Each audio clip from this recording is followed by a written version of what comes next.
do need you, need you. I do, I love you, I do need you. I love you, love you. I do need you. Ooh, I love you, I do need you.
Hello everybody and welcome in to the RLCS again and back to APAC for our last event of the regional season. The only thing left after this one will be the LCQs and the grand finals over in Texas. It's going to be a pretty big event, of course, being the end of things for the season, but right now we are coming home to the region for the 1v1s, and who better to kick it off with than our desk. Malakim joining us again here. Sepicus is back from the twos and a new face. We will have a couple of them tonight in Yo Boy Q.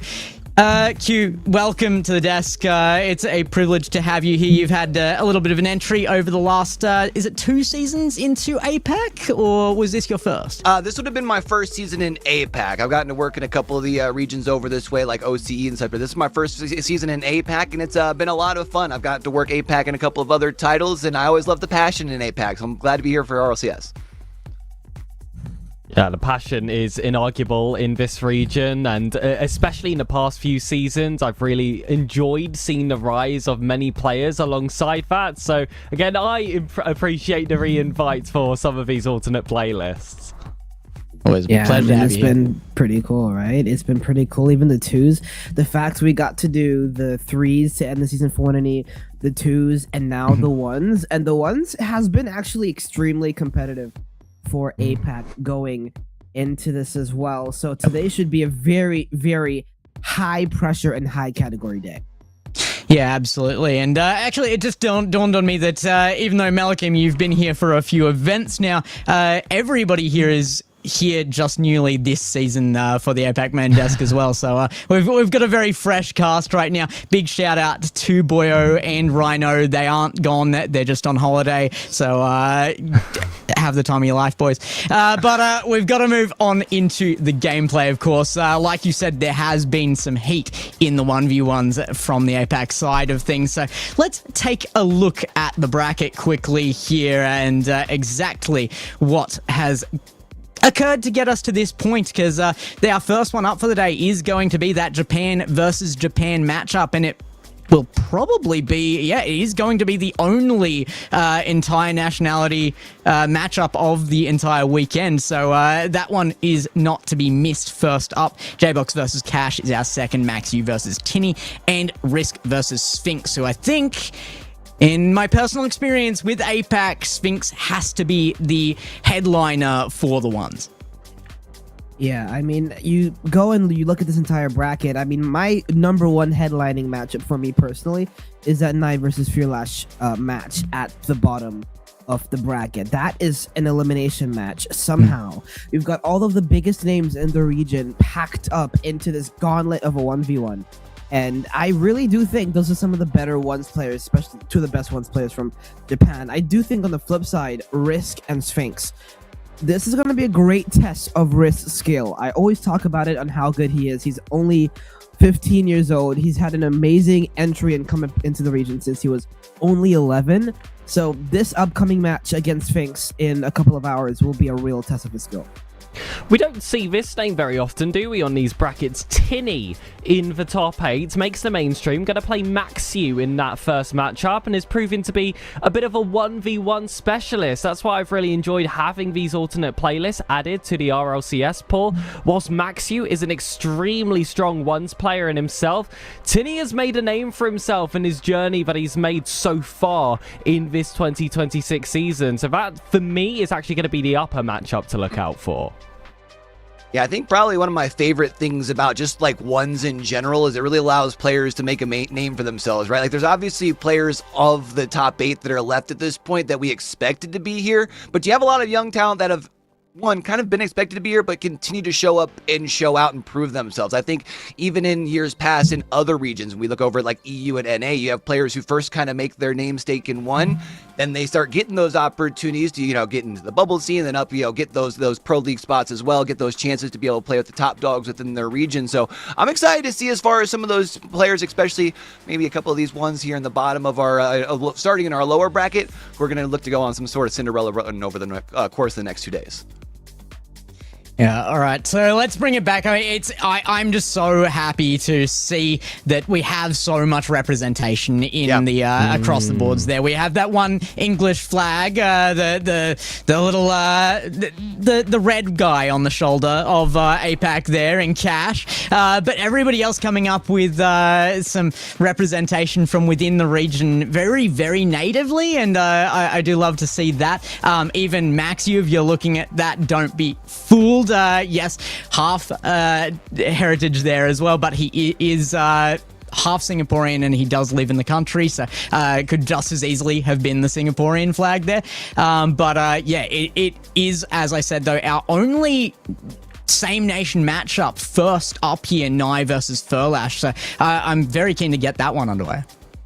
I want to talk about this representation that we have in this RLCS APAC 1v1s, because in 2025 there was absolutely zero region lock for the ones, and with that addition that immediately has given the rise to all of these players. I actually decided to go down memory lane. I tried to forget this a little bit from the 2025 season.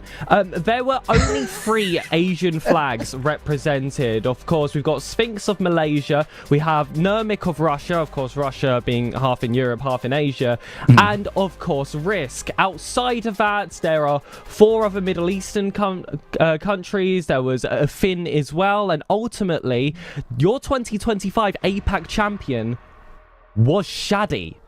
This time, for the first time ever, we are going to get an APAC player win the APAC 1v1. And it doesn't feel like I should be asking for that much out of the scene. I'm just very happy that it's happened now, okay?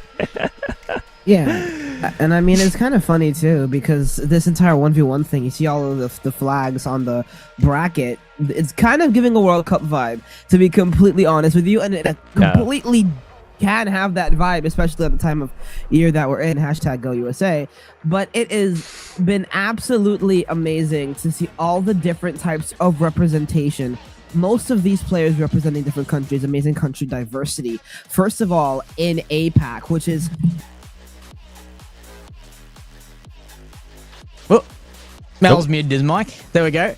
It happens once a stream. We can get this back up and running very quickly. I'm sure we've got experience with it. Mel, I'll let you fix that one up and you can get back to your point in a minute. I do think the one shout out I had to give there as well was Tinny. Like you said, kind of a surprise show up there. He's got some friends in the chat ready to absolutely take him down here as well, which is nice to see the support coming out. But Tinny bringing in the Hong Kong flag there as well does bring in a little bit more into the region. I had a question. I'm going to aim it down the line, starting from Q. Actually, we'll move over towards the left. Hopefully, Mel can get back with us before we get to him. But of the regions, of the countries within our region here, we are one of the most diverse across all of the regions of RLCS. Is there a country that stands out with its representation to you? I'm going to take away the easy answer here and say Japan would be my pick myself. Yeah, you can't have that one, Peggy. Is there any one nation in particular that stands out in their performances here for you, Q? I mean, I guess when you're talking about performances, it's hard to not represent Malaysia just off of the back of the performance that Sphinx is able to put up, like, time and time again, right? I mean, I know I was tuning in a little bit to some of the action that Pegasus was casting yesterday, and just, I think, really a shining light at the top of the region right now. It would be, I feel like it would be lost to not mention Malaysia, despite the fact that we've only got a couple of players that would be rocking that flag. When you talk about the quality of players, they have to be mentioned. You've really made it difficult here, not being allowed to say Japan whatsoever. Because you can talk about it. I just wanted to get ahead of the curve there. For maybe any other tournament, I would have said Indonesia, but they really haven't been represented in 1v1 specifically. If maybe we're looking in the at past, 2s and 3s, definitely a bit more Indonesia there. But I mean, Japan are just completely eternal, and we're not just talking about players anymore. We're talking about organizations as well. We have got all 3 Kinotrope players representing the organization in this 1v1. So you want to talk about getting together talents and putting together a really good system for players? Kinotrope has been the org to do it. I'm going to go on and say, at least for this 1v1, Singapore has completely impressed me, because Max is half Singaporean and so is Risk. And this nation of Singapore has been absolutely amazing. Gex is completely right when he says that APAC has the most diversity of regions in the entire world, even more, I feel like, than Europe in terms of representation at the top level. And it is unbelievable to see. I mean, if we wanted to, we could very well have hosted like a 2v2 World Cup for all of the 3v3 World Cup with all of the different countries, all of the different regions, and of course with the PvE qualifiers, you already see all of these different countries go and represent at the highest level, and all these different countries are incredibly competitive when it comes to each other. But for specifically the ones right now, Singapore is my top. Yeah, I think what's really impressed me about APAC over the years of RLCS particularly now, for a long time we always had that diversity. I figured once we got into the RLCS thing, there would be a few nations who would really shine ahead, and we'd stop seeing quite as much of that diversity in the top 8. And it seems to be the opposite. In the last 2 seasons, we've had the Maldives appear. We've had now, I mean, now we get to see Hong Kong in the ones. We've had still the entries from India as well have been very relevant into our top 16 in particular. You can really start to spread out. But then then we've also got the kind of long stay members from other regions that are entering now as well. And MENA has always been a sister region to us. We played with them before RLCS, and they continue to rejoin us for it now as well. So a lot of the Middle East rejoining us for the competitions there. And yeah, to get that look in from many outside nations as well. It does. The diversity here is very, very impressive, and the representation from each of them has always had a shining moment. But look, we do have to get into this one shortly. That first matchup, we get rid of the diversity for a minute here. It is Japan versus Japan, as we said. So let's talk about that one. It is going to be Nye versus Furlash here. Are there any predictions here? This is so tough because it is going to be a really even event in my opinion from these two. Nye and Furlash. Furlash barely made it through the last group stages. I'm going to go with Furlash on this one. I think he's warmed up. I could definitely see Nye taking it, but it's going to go the length, and I think I go with Furlash. Yeah, this is pretty hard. You know, in most situations, I'd predict whatever team Nye's on, but individually in ones, Furlash is such a well-rounded player. He's going to love to play the ground. You've got to defend the flicks. You've got to close on the space as fast as possible. I'm going to go with Furlash. I think he's my dark horse pick to make it maybe all the way at the very least to the semifinal. Sure, if we want a fundamental game, I would definitely say that Furlash is going to be the favoured player in this one, but I don't want a fundamental game, so I'm going to go for Nye. I like the creativity, and I know that that's always appealed to Mel beforehand. It appeals to me today. Yeah, I feel like when you look at as far as their road through group stages, I think Furlash just got tested a little bit more, going to be a little bit more ready for the road that's ahead. Go ahead and give me a Furlash in a tough one. All right, well, let's get it started then. The players are waiting on field. It's Japan versus Japan. It's Nye versus Furlash. Our first of the day, waiting to take it to the field. Take it away, boys. Our first of the day. Only 6 players make it to Championship Sunday, and that means for one of these two, they've come this far just to come this far. But which of these two is going to be able to use today as the trial run to make sure the glass slipper fits before going on that Cinderella run through the lower bracket as we look to crown a once champion this weekend in APAC? It's playoff time, baby. Ain't no more time to talk about it. It's time to be about it. Let's get down and do what it do. Only one region has multiple representatives in the top 8 of APAC. Japan has 3 and 2, already being forced to clash in the first matchup of the day. Guaranteed that we will be down to that doubled spot, but Nye and Furlash have been able to step up in the 3v3s. Oftentimes it's Furlash that comes out on top. However, this one sets up to be a very interesting 1v1. Like two players that should have at least a decent feel on one another, surely see each other within their cues, and obviously have crossed one another a couple of times throughout regional play as well.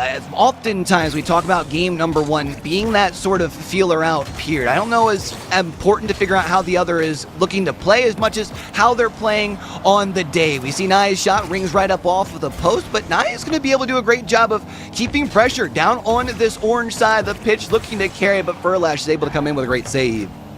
And any mental effect you can have in this first game is going to be vital for the continuation of this series. The first ever best of 7 in 1s we are going to see in APAC for just over a year now.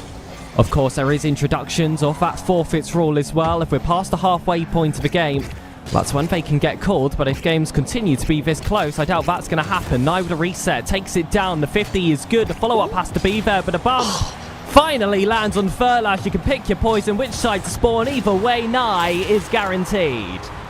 Hey, pick your spawn. All you're doing is being able to pick your POV, as Nye has a freebie here for first goal of the game. Took about 90 seconds to be able to draw that first blood, but it will be Nye who will be able to put themselves into that driver's seat. Of course, in 1s, we generally see that first goal doesn't very often have to reflect the way the rest of things go. Furlash will look to try and find a quick response. Nye is going to be able to shut that one down, and The big boost pad picked up. We'll have plenty of gas in the tank to rise up and try and take this one. The distance fakes underneath, and Furlash just caught scratching his head watching that one cross the goal line as Nye doubles down the lead.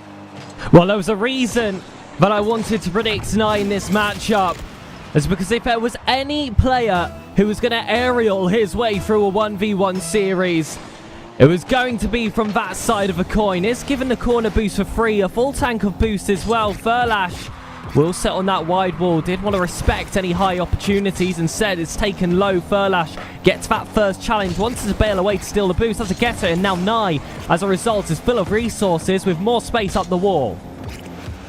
Like what Nye has been showing here early has been a really good job of being able to control both sides of the ball. Gets this one just under the defender, rings up off of the post, and now it's up to Furlash to try and break the pressure, break their way past the midfield line. Picks up the big pad, which will give them some resources to work with, but Nye also able to pick up the corner. Will be able to deny this one, will look to take it the opposite way.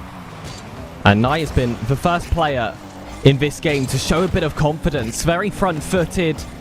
For a lot more of the creative plays as well. Furlash has bailed away from opportunities a little bit earlier than I would like. He's going to be caused to panic now. Nye will just have to play that 50 against Furlash. Comes up that left wall. Furlash challenges early. The first real pounce of the game to come from Furlash.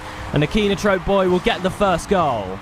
This is big because you've seen Furlash has had some looks towards the net while being in the blue half, but every one of them being denied. This time around, steps up right around the midfield line, fires one from distance and takes this lead and successfully cuts it in half. Now it's going to be about trying to find a way to double down that success off of the kickoff, though. Nye gets enough. Is that going to be enough to put it in? And yes, indeed it is. Just as quick as you cut the lead to 1, Nye extends it back out to 2. It's the first kickoff goal of, I assume, many this weekend, Q. More than any other playlist, those are really going to have a factor on our series. And with that, any single goal line could be reduced to none. 2 minutes left for Furlash. Surely feeling all right about the fact that you can still have time to dig into that 2-goal lead, but you can't allow another, and just like that, come on, man, it's Nye. Goes coast to coast with it, and just seems to really be flexing their stuff in game 1. That's the second play in a row where Furlash has just been caught a little bit too high up the pitch, and Nye has played heads up, recognised that, and actually forced Furlash to put it into the top corner. This looked to go into the correct corner that Furlash was looking for. The self-set-up pass is good to maintain control. Flip reset. Is it going to challenge Nye? Stays down low. Has to play these extra few 50s, but is now reduced to that back wall into the corner. Counter-attack is all Nye. The bump is dodged coming from Furlash. And now from the back left, their turn for the coast-to-coast. It could be open. Nye isn't going to reach this one. Just needed a little bit more on the front of the car. Furlash, though, does a great job of flipping the pitch and flips the script, is able to bury this one from a distance. And right now, Furlash has been doing a phenomenal job of relying on the counterattacks or the defensive plays to be able to apply pressure towards the blue net that has found some sort of success. Right now, if you're Furlash, though, you got to find a way to be able to establish some sort of half-field game to really be able to dig into this lead and try and put yourself ahead. Furlash drills this one, though. As I mentioned, there is no such lead that cannot be reduced. And Furlash is heating up as the game has gone on. Pressure is going to fall to Nye in this final minute and a quarter just to hold on to that lead and get a start against what is, in essence, the more experienced Japanese player. Plenty of time here still left, 70 seconds, and it's just up off of the kickoff, goes back to back, able to cut this lead all the way down, ties it up, and now still with plenty of time to be able to take the lead before even requiring an overtime here, Pegasus. Lots of poise shown from Furlash. Not every kickoff goal is made the same. Still had to make a decision. Decided the best course of action was going to be to slow down that play, wait for Nye to commit. Now Nye's going to fully commit on this 50. Takes it high. And that is exactly what he is going to be playing for. Nye does a great job on that one, is able to put themselves back into the driver's seat. I was starting to have some concerns. I mean, 3 unanswered for Furlash, but just as quickly as Nye is able to put themselves back into the lead. Furlash shows that they have come to play. This one started off really low scoring, and I thought we were going to see a little bit of an unusual scoreline compared to what I've seen so far in the 1v1s. But all it needed was just that moment to heat up. Both players look confident. Nye makes that high save, has to follow up for the second. Furlash on the half turn is given an opening, and the 11 will favor him. It's tough. You rise up for the 50, and although you don't necessarily lose it, you don't win it, and then you're just stuck there screaming, no boostos! Furlash is going to be able to push this one on in, and for the first time here in game number 1, will have the lead. 45 seconds left to try and see if they can steal this first game. What a recovery from Furlash. That's that experience bleeding its way into the pitch. Now it's Nye back on the defense, has to convert across. 30 seconds left on the clock, takes it high, and Furlash is beaten. That's surely an open net gifted away. The ball comes down, no crossbar denials. It's 12 evenly split down the middle. Will it be 13? It is kind of crazy to think back that in the first 90 seconds, neither of these players was able to find the lace, and then all of a sudden things have opened up. It's been 12 goals in 3 minutes here. Now the question is going to be who's going to be the one to strike last. Nye has the control at the midfield, will eventually just end up burying it deep into that orange territory. Furlash with all sorts of gas in the tank looks to try and take off. Nye's turned around, however, pops it up. There's a chance here. Oh, and now it falls to Nye. These 50s can decide the game on 0 seconds. Furlash is going to struggle to reach this ball. First game, first OT, 12 goals. This is 1v1. Overtime is what's required for this first one. Who's going to find the golden goal? It feels like Furlash has had the momentum building up in the last 2.5 minutes or so. Nye denies the first. Furlash, though, still has plenty of gas to work with. Simply pops it up, turns around, puts themselves in direction. Oh, that's a rule 1. You can't be breaking that. Could you imagine if Furlash and Nye, first game of the day, hold everyone hostage at a Rule 1? It's not going to happen. 30 seconds gone in this OT. First real big opportunity came off the back of a Nye mistake. We almost saw a second. They're just able to recover in time, get that touch out to the corner. Furlash still in possession, on the turn, picks up the 7th. And from the depth through the entirety of this game, Furlash somehow recovers the opener. Oh, what a way to bring this thing on back and to be able to take game number 1. It is the experience of Furlash. And man, now you can't help but wonder, over on the other side of the pitch for Nye, these 60 seconds between games, like it's one thing to like drop a game. You're used to dropping games in a series, right? It's hard to go perfect, but in that fashion, you have to find a way to be able to recover in game 2. Yeah, you do, and especially for Nye, in that specific game, you come into this player as the lesser experience out of the 2. You thought you had this one in a bag, but the majority of it you did. It must have been, what, 4 minutes, Q, where Nye was at the very least in the lead or equal, even by 2 goals at certain points. But Furlash's recovery and just that headstrong mindset in these first 5 minutes has been pretty confident that he's in it for the long haul. I like that we got a little taste of what we were hoping for in this series in game number 1, and that's the back and forth affair at times in this that first game. Both players seemingly having the ability to take the control, but Furlash right now looks really good. I mean, really, what more could you ask for, right? You had some solid defense from both players in the beginning. We got to get to overtime, and it only took one game here in our 1v1s made broadcast and RLCS APAC to get us a good 6-7. Am I right? Oh, I knew you'd be so happy for that one, Pegasus. But let's go ahead and get ready for game number 2, because for Nye, this game number 2 is important. You just let that game number 1 slip away. You drop a second, and all of a sudden, Furlash is halfway there and living on more than a prayer. Yeah, best of 7s feel like such a long series until you're actually the player playing in it, but Nye recognizes the urgency. There's a quick goal in the first 10 seconds, not off the kickoff, his own possession of 50 in the center, and a great wave dash recovery as well, just to beat out Furlash. Well, Nye struck first in game number 1. Doesn't take long in game number 2 to put themselves back out into the lead. Remember, they were able to put themselves up 3-1 before Furlash was really able to dig into that game number 1. So surely for Nye, you know that a 1-goal lead, not necessarily safe. It's going to be about how can you lock things in on the defensive side. Furlash almost gets past Nye. More effort is required. Held down into this corner. 100 boost is going to be theirs, and Furlash hasn't been given the opportunity to reset themselves. Has to fall all the way back into this corner. And if there is one thing you do not want to do against Nye, it's give him space.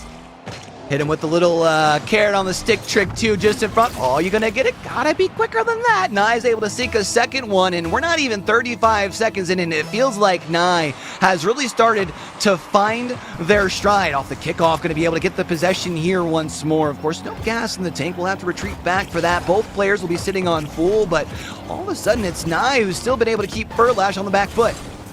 Oh, Furlash will have his 100, but Nye will get the gift of that first touch. If Furlash had gone for that challenge, would have surely given away any counter-attacking opportunities. These are decisions that have to be so one's focused. Nye going for that corner boost was not bad. It's not the 2v2 anymore, not even the 3v3. You've got no one behind to recover for you, and those boosts are poisoned.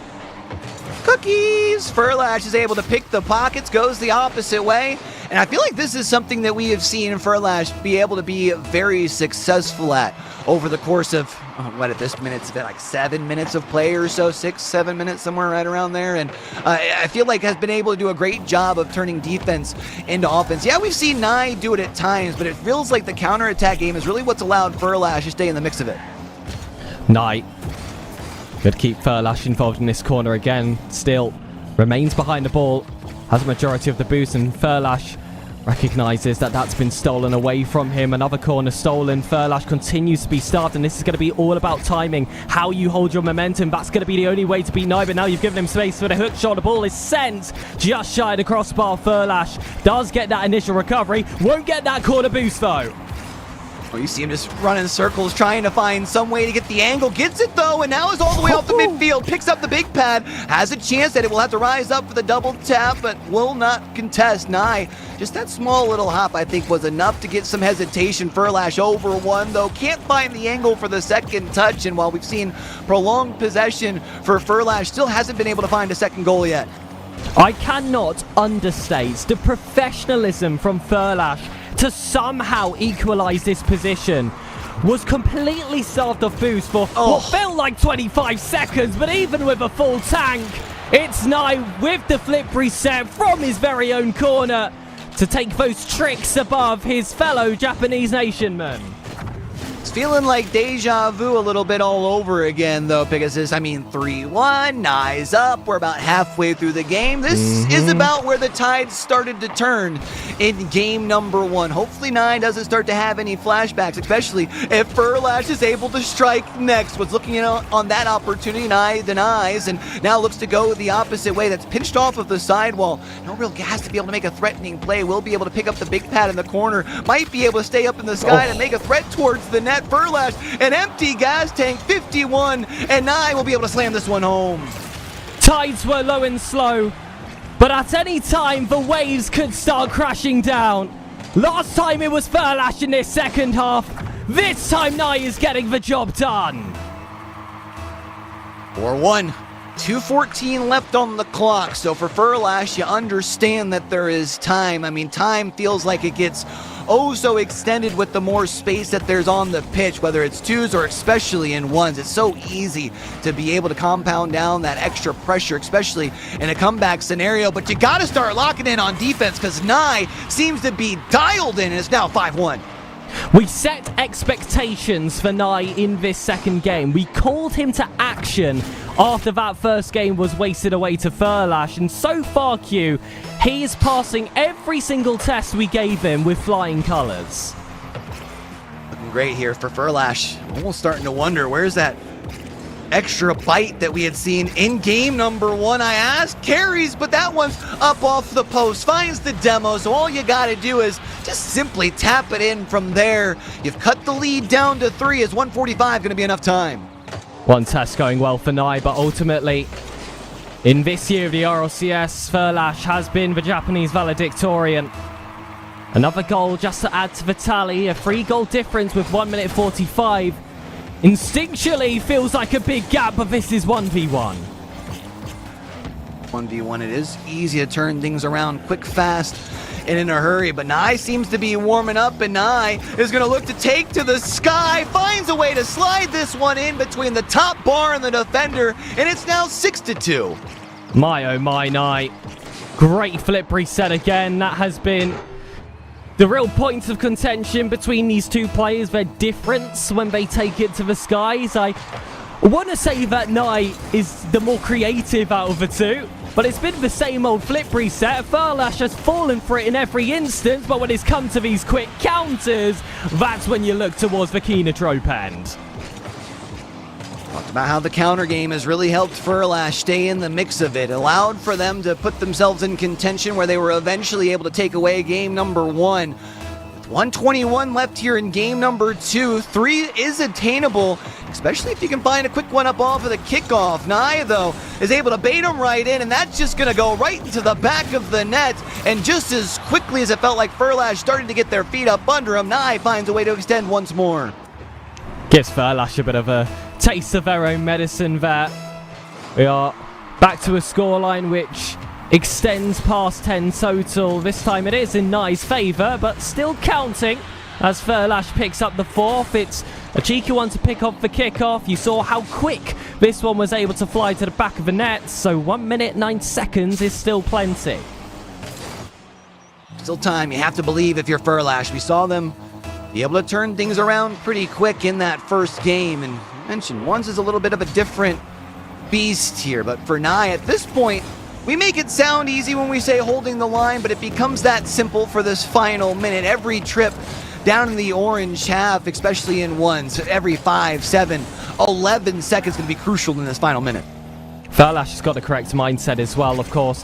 Had the option to call for those forfeits, hasn't. As a result, remains fighting in the final 40 seconds. Self pass to the backboard. Nye is able to make that block with a save. The wide boost will go in their favour, but this is going to be a tough angle to cut in on. And one which we've seen them overcommit on a few occasions. Comes off the post. Nye wastes that time for the 50-50, and with that final minute already burns down to half, but it's still Furlash. So you're telling me there's a chance? Able to sink this one home in 23 seconds left. 2 goals. I feel like oftentimes we talk about the 10-second rule, but especially in Ones with the ability to open things up off of a mishap, off of kickoff. Nye not going to allow anything crazy off of the back of that one. Quickly able to get to the big pad, but it's Furlash already up in the sky. Looks to slide it right up under Nye, but Nye denies. And now all they have to do is waste time. Options to send this one down deep instead, keeping it close. If there's an extra minute on the clock, you know, immediately he was going to be bombing that one downfield. Instead, 2 seconds left on the clock. This game is decided, and Nye will equal the series. It's a big bounce back here for Nye, especially as we talked about when we were halfway through game number 2. Things, I mean, felt so similar. Nye does a great job of controlling the first half of the game. Furlash feels like they start to get their feet under them a little bit in that like 2nd, 3rd minute, but this time around it's Nye who's able to just continue to keep themselves out in the front, even if it is just by a goal or 2, and has been able to even up this series, essentially turning this thing into a best of 5. It's not been a physical matchup whatsoever. Only 1 demo in those last 5 minutes of regulation, those coming from Furlash, and it's a bit unexpected, Q, especially in Ones where that feels like it's a lot more valuable, but no one has really stepped forward and taken that risk, and the only real risk we've seen in the final third is Nye running away, grabbing the cookie from Vajara, that corner boost, and getting conceded on. Yeah, that was a tough one to watch for sure, and even thinking back to that demo that you were talking about, the one demo that we saw was really more of a play towards the net. The demo was kind of a, oh, it happened because they were trying to go for the dunk right on the goal line itself. So understandable though. I mean, when you do have the 1v1, yeah, as much space as you can create by getting the demo, well, you swing and you miss, and all of a sudden it's a wide open net the opposite way. So you can understand why these players, especially I think early, this thing still feels like it's very much in grasp for both of our players. you're not going to want to reach too deep into the bag as of yet. Both players have been able to secure themselves a dub to start off the series. Let's see who's going to be the first one to pick up 2. Knight on this right wall keeps close control. Furlash's patience will end up putting the ball right on their lap. Zero Boostfo flicks it across, grabs that 100, knows Knight has to commit to the 2 touches, and for a second I thought we were going to see a highlight play in their own net. Instead, Furlash wanted the sideball read instead, keeps it close, waits for the bounce, doesn't get a power behind the flick. Nivo flips in the wrong direction out towards the wings, and it resets to a moment of calm for Nye. Furlash can be able to pick up the side boost, but ends up putting themselves right in the crosshairs of Nye. The demo is found, of course, with the changes recently. You can pick where you spawn, so they were able to put themselves right on the correct side of the field to instantly put pressure onto the ball, and that'll be something that we'll talk about shortly later on in ones, but this time around, it doesn't matter for Nye. They keep cool, calm, collect, and eventually find that first goal of Game 3.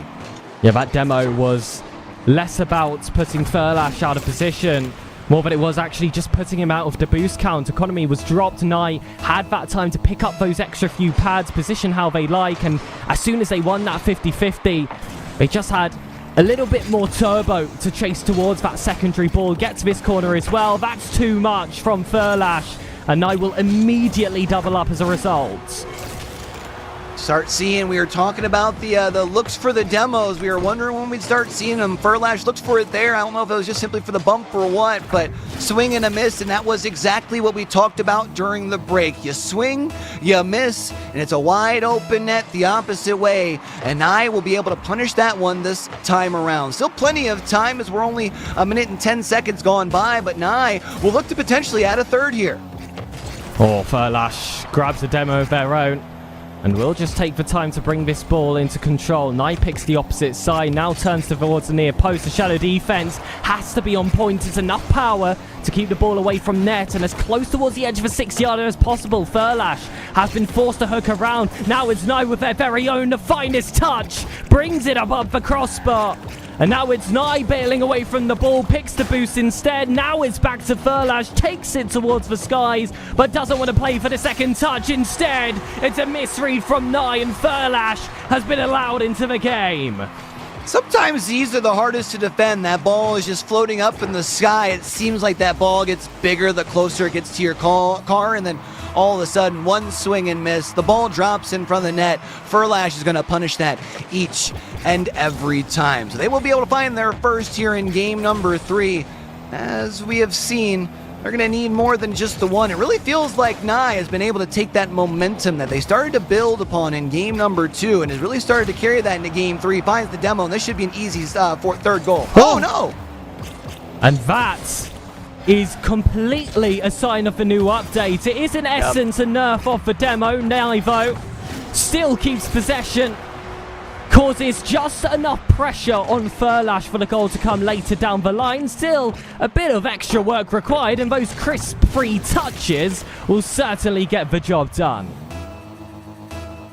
It's like Nye really starting to settle in here, and I don't know if it's more about Nye settling in or if it's Furlash starting to push the issue a little more. We've seen him playing a little bit more aggressive versus kind of that mirroring defense, trying to see if they can force the issue, see if they can make Nye just a little uncomfortable. Nice flick to try and find that up into the top Binskis, but Nye showing that it's not just offense that they've come to play with today. Their defense is looking stout as well. Nye staying at that front post this time, playing with his very own patience, allowing Furlash to pass the ball to themselves. Goes for that initial jump, doesn't lure in Furlash. So much concentration, but this one goes out towards the wall, and this is Nye's prime spot. Furlash on the shadow closes the gap well. The second challenge is even better, and now this one has to find the target. It doesn't. Twice it feels like Furlash had a decent looking shot, both times just a tad bit wide. Nye's look will be denied on that one, and it'll be Furlash who will look to try and at least break out of their half. Nye pokes this one away, and we'll be able to at least slow the play down a little bit. We've had 2/3 of this game number 3 go by, and this technically has been our lowest scoring affair, but Furlash will be able to do a great job here to take this lead, cut it in half, and bring us down to a 1-goal ball game. And if there is one thing we are guaranteed about this series, and have been gifted with exactly that in all 3 games so far, it's that Furlash will always fight in this second half. Nye hasn't exactly given themselves a head start, but he did in that second game we saw. And with that, Furlash on the double, catches and pulls off the equalizer. What a play here to be able to just rise right on up, picks the pockets and says, I don't even need to put my tires back on the ground. You mentioned the double, that one finds the lace, and I think this is the quickest that we have seen Furlash be able to bring themselves to a tie ball game. 85 seconds is what's left. Nye will be able to win the kickoff, picks up the big pad. Can you find the control though? No, it's Furlash who gets just enough of a touch to disrupt things. Nye, however, finds a disruptive touch right on back. It's right in front of the net. If you can win this 50, you've got the control, and they do just that. Nye had a chance on an open net there. Furlash was not quick enough in the recovery, but Nye hadn't been tracking his opponent's boost this time, just waiting for that guaranteed spot. No matter what Furlash has in the tank here, it's essentially guaranteed that Nye is going to break away. Saw a lack of urgency getting back from Furlash as well, and that was enough of a sign. Back on the lead is Nye, but this is Furlash time. Where Furlash has been able to find some decent success, enough touch from Nye to be able to at least give them space to fall back, get their resources, maybe be in a position to make a play, but Furlash puts it just out of reach over their head and is able to cut this back to within 1. Well, this is very much a 1v1 scoreline yet again. 9 could be the decider. We've broken towards the double digits total. In every game we've seen so far, Nye could deliver that on their lonesome from the wings. Cuts in with another reset to the top corner. This is the consistency that you have to be able to count on with no secondary defender. And Nye has pulled it off every single time. Put them on a highlight reel, able to put themselves back in the driver's seat with 44 seconds left to play. Furlash will be able to get the possession off of the kickoff, and we'll have a little bit of a space to work with on this left field. Pops it up and over 1-9. Can you recover in time? Chases it down like LeBron in 2016. Beats that one. Second one's off of the post, and Furlash only has 30 seconds left to equalize. Still on. Good few touches. 50 has to be strong. Nye holds their own. The fortress is locked down. This is where you can just play the time waste. You've got 15 seconds left on the clock. 150-50 though could make all the difference. This one spills wide. Furlash does have the boost advantage as well. Nye forced to recollect on the backboard. 2 flip resets from Furlash. Sends it low. Waits for the bounce. Can't take it under. The floor is lava and the game is Nye's. Sheesh. Nye keeping it close, and Furlash gave us a scare there at the end. I thought we were bound for another overtime, but Nye has been able to get themselves a second win, and in this series are halfway there. Got to give credit where credit is due. I mean, Furlash definitely has made things interesting, but I do feel like here, Pegasus, when you look at the course of the last 2 games, it has felt like Nye has started to turn the corner a bit. Very impressive performance defensively from Nye, picking up 7 saves, having the lesser amount of shots between the two as well. But when it took to him stepping forward into that final third of Furlash, who, as we've seen before, is a fantastic defender, knows the right time to play the shadow, knows how to slowly shut it down and play for those favourable 50s. Nye has found a method through every single time, and a lot of that, of course, has come off the wall. A lot of it has come up off of the wall. There's still time to be able to turn things around if you're Furlash. I feel like you've been right there, right? I mean, you're only 1 game behind. You've shown yourself the ability to have that comeback capability in that game number 1. But, man, right now I feel like for Nye, if you can at least come back out and put a similar sort of first 2 minutes together, even if it's reminiscent of that game number 1 where maybe you're not necessarily finding a bunch of offensive production, but just simply keeping Furlash off of the board, you'll be feeling quite all right. But let's go ahead and get on down into it. It's time for game number 4. There are a few high commits coming from Furlash early in the last game. This is going to be a high one, but this one definitely bargained for from this position. Will pick his respawn. Nice flick. Isn't going to get past Furlash. Steals that 100 boost, and that's a bit of aggression that I've really liked in Nye's game. This time it doesn't come through, especially with Furlash taking the mid in the corner. But with that, no progress is made. Instead, it's Nye on a counter. Furlash recovers and is brought back to a safety. Furlash has Nye in front of him, but does have room and has a little bit of gas to work with. Uses most of it just to get across the 50. Not enough to be able to finish that shot. So it's back into possession here for Nye. Good job pressing forward from Furlash to take the possession. And is that going to be enough? No, Nye off of the backboard. Going to be able to do a great job of breaking the pressure. Furlash lands those bumps on Nye. He is going to be the defensive player in this position. That could change quick, but at 50, lands the wrong way of Nye. Instead, stays forwards. And Furlash has to keep this ball down low. Any bounce is going to favour Nye. Instead, just gives him full space on that right wall. Invests in the time to just pick up that 100 instead. And it is the longest period we have gone goalless in any games thus far. Reminiscent of that first game where there was a big defensive standstill to start things off, but we did see the offense eventually started shining through in that second half. Furlash will look to strike first, won't be able to squeeze this one past Nye, and I thought maybe Nye was going to be able to exit out of their half. Furlash just enough to get Nye off of their back line, maybe enough space to make something happen, but Nye's defense, as you had mentioned, still doing a great job of being able to stand tall. Back in the corner. That flip didn't go exactly where Nye would have wanted. Had to kill a lot of his momentum just to slow himself down in the air to keep that ball close. Is it going to get the pinch across Furlash either? There's been plenty of time spent in this orange harper. One big boom could be the difference. Nye has to read this one off the backboard. Is unchallenged for that first touch. And these are the positions he's looking for. One extra past Furlash. And you could see this one coming from a mile away. Does a great job rising up, has room. Furlash is there, but just has the slightest of a touch to hit him with the raindrop, drop top. I don't know, something about the flip-flop. Nye's going to go up here, though, in game number 4 in very similar fashion to like we've seen in the first 3 of finding that first blood. Furlash, though, looking to very quickly find an equalizer, settles this one down, but Nye has just enough of a touch off the backboard for the clear. I think Furlash thought they had a lot more time to get that shot off than they actually did. Was likely a better opportunity to just go for the tough angle instead, especially because they didn't even get the flip reset in the first place. Now it's Nye. Have to cut across, sends it high, doesn't give away that possession to Furlash. Furlash instead resorting to stay grounded. And there are those few moments where a different player is going to take those risks.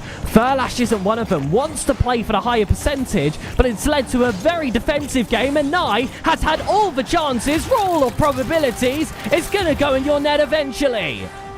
I feel like right now what we're seeing from Furlash, a difference from what we had seen in Game 3. Game 3 we saw a little bit more aggression, was trying to force the issue. This time around, trying to see if they can just wait for the mistakes from Nye. The problem? Nye is playing a pretty clean brand of Rocket League right now, not really handing over those opportunities. Furlash is going to have to find some way to make Nye uncomfortable here. Nye up high, usually this is bye-bye, it will be again.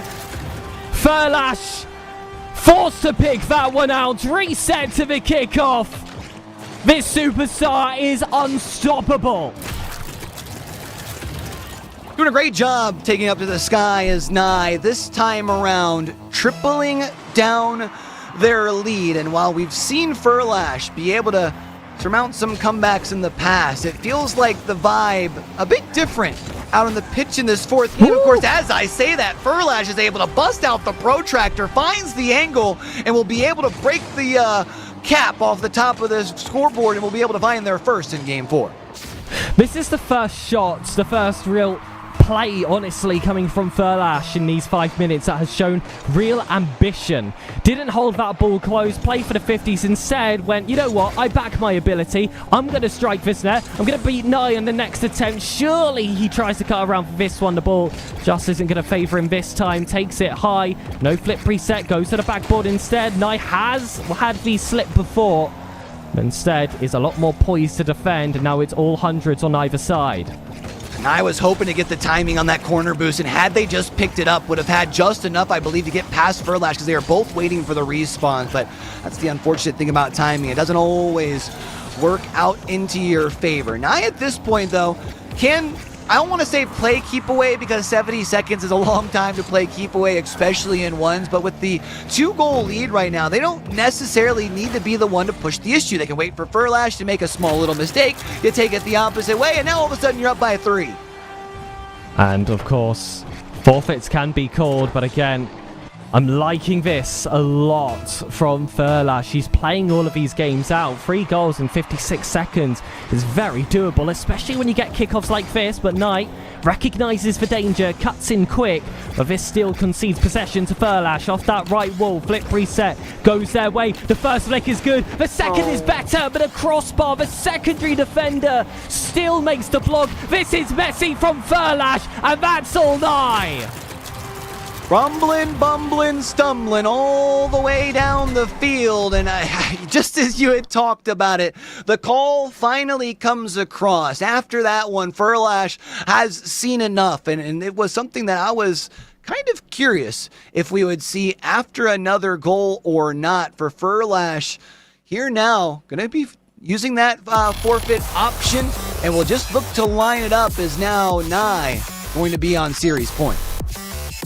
On Furlash's side of the pitch, it felt like trying to throw water onto an electrical fire. He recognises there is an issue, but I'm just not sure he's been finding the right solutions in this game. Decided that, okay, Nye's playing very committal. I'm going to give him that space, and I'm just going to expect it this time. And then he just ended up giving way too much over to Nye. So he went in that second half, okay, I'm going to play this aggressive. And then he lost that calculated nature that has given him success for the rest of the series. I want him to find a little bit of calm in this next game, because before this point, every single game was close. This really feels like the wheels have started to fall off this one in the corners here in game number 4. Nye is really locked in, and now it's going to be up to Furlash here, like you said, to try and find a way to find that calm in the middle of the storm. We had mentioned how Furlash had seen a little bit of adversity through their bracket run as far as in groups. Maybe they can reflect back to that and find some way to dig deep here and at least give themselves a chance. Match point going to be in the favour of Nye now. Furlash was the one that got us started with the first game win of the series. But is the game Nye, or will Neo Tokyo be guaranteed? This is all up to Furlash, who definitely needed to have a little bit of a refresher after that last matchup. Furlash, I don't think, has struck first in any of the games, even in the one that they won. Remember, it was that comeback late in game number 1. I would really like to see themselves come out of the gates hot, find a way to fire on all cylinders. Maybe there's a way to make a play here. Nye, a slight mistouch, and Furlash will indeed be able to capitalize. And just like that, Furlash has their first lead in the first minute of the game. Well, there you go. That's that barrier broken that you mentioned. Furlash to start the game. This is untrodden territory for this series for the day thus far. Nye looks like they could have taken that goal right back off the kickoff. Furlash from their own corner could take the full distance themselves. Just 20 boost. The flip preset will give some extra space, but Nye stayed patient, grounded, has high boost, is going to be able to run it all the way down. For my American friend, I think that's what we call a touchdown. That is a touchdown indeed, and for Nye, it's such a big turnaround. As quickly as we had seen Furlash be able to put themselves into the driver's seat, the last thing that you wanted to do against a player who is looking to try and build up some form of momentum is for allowing them multiple goals early on in a elimination game. Now instead, it looks like Nye might be able to find back-to-back goals, and it's them who finds themselves in the driver's seat. This is a great challenge from Nye. Allows that ball to fall away, and Furlash really isn't given any options there. Nye had to make a decision when he was in the skies. Do I go for this 50? Do I go for this dunk? Do I just take it down and turn around? And off those 3 choices, that was the perfect one. And now Furlash is called back to action. He's got this ball in a tough spot. Yeah, I was going to say, there's no momentum heading away from the goal. You can find a touch to pick it up, but then where are you going to go with it, especially with Furlash just sitting there waiting to figure out the direction to make the next play? And all of a sudden, we're tied back up at 2, and it feels like Furlash has got a little bit more fight in him this time around. It was those transitions in momentum that favoured Furlash in the early games when he had a little bit more control of the game at hand. Knight using a bit of that themselves, though, on the kickoff. And that one's going to be frustrating. Furlash so close to getting this clearance, but Knight waited for the perfect moment for the momentum just to shift the opposite side they were shooting. That took a lot of experience, which Knight is showing in this series. Experience in a really good eye to be able to see, as you had mentioned, Furlash just get past that outside post.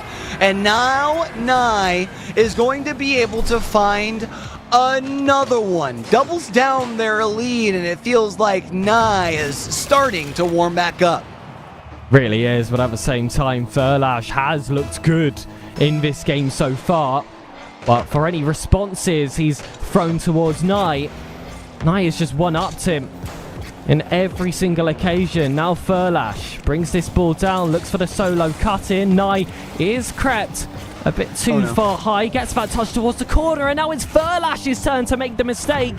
They always say that the first is the warning, the second is the killer, and it certainly was one for Furlash.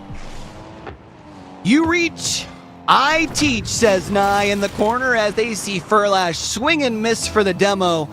And it's all green field in front of them.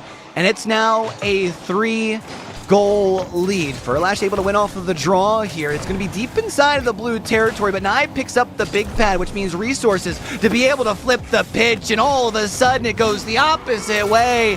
And Nye now finds a 6th.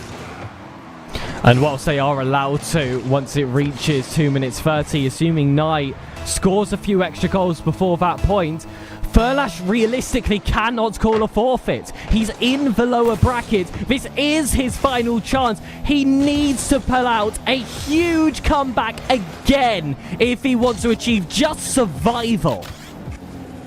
Furlash, hesitation on that one. We'll have to try and settle it down. Kai, though, was picked up right up on over his head. Can Kai be the first one on the ball? If so, it's a wide open net. Furlash in the foot race, first one to it. Looks to pick it up in the corner, picked up the big pad. Can he now go coast to coast with it? Becomes the next question. Have you used too much of the boost? Nye rises up, and now it's an open field the other way. Nye won't have the target, though. Gets that bump on Furlash. Doesn't have enough time to get the shot off. And that took a great degree of composure just to keep this ball going to the corner. This player doesn't have to take the risk, but for him, these plays are not risky whatsoever. Aerial mind game, takes it towards the ground and just caresses the ball into the back of Furlash's net. 5 goals with half a game required for Furlash. This is some of the most dire positions you are going to see all weekend. You look up in the sky, it's not a bird, nor is it a plane. It's just Nye who has been able to find a level of dominance up in the sky throughout the course of 4, now we'll call it 5 games as we're closing in towards the back half of this game number 5. And Nye just will not be denied. Should win the foot race to this one as well. Will be able to slide on and across their back, across the goal line with the ball itself. And with this being a 6-goal lead, it feels like game number 5 has turned in nothing short of a victory lap here for Nye. Certainly. You hate to see it if you're a Furlash fan. But for those Japanese supporters, there was no way you were going to lose in this series. Furlash was the player with more experience. It was the desk's favourite for this result. And there is the final call made from Furlash, eliminating himself from the tournament. The forfeit will go in the favour. The end is nigh. Furlash was able to keep it close through 3, but games 4 and 5 is where Nye was really able to open up their stride and be able to secure themselves a ticket into Championship Sunday here. Talk about a big way to really step up huge once the playoff bracket starts, despite the fact that you're starting in lowers. And just seen an exchange between the players. There was a lot of good luck sent between them, but also Nye being described as indestructible. He was certainly impenetrable as well as time went on. 9 shots, 9 goals in that final game. On top of all that, just a layer of consistency that I'm not sure many people were really expecting. It felt like it did take him a little bit of time, that first game perhaps, to get himself in the 1v1 spirit. But once he found it, Q, my goodness, that momentum was close to unstoppable. Yeah, it felt like once Nye was able to really take to the skies, man, they spread their wings and they were really able to soar out there. They were looking dominant in games 4 and 5. And now, because the fact that you were the first series of the day, you get to kind of watch back, hey, the job's done for Saturday, and now you get to kind of scout out a little bit of the rest of the talent for Championship Sunday action. Well, there's still one more series today in the fight for survival. We'll see the return of the Japanese nation as J-Box looks to take on the Japanese organization's very own Cash. This first one ended up with, of course, the youngster stepping up to the mark with that Game 5 victory. But if you want to see some deeper Kinotrope representation, well then, ladies and gentlemen, do not go anywhere. We'll see you all after the break.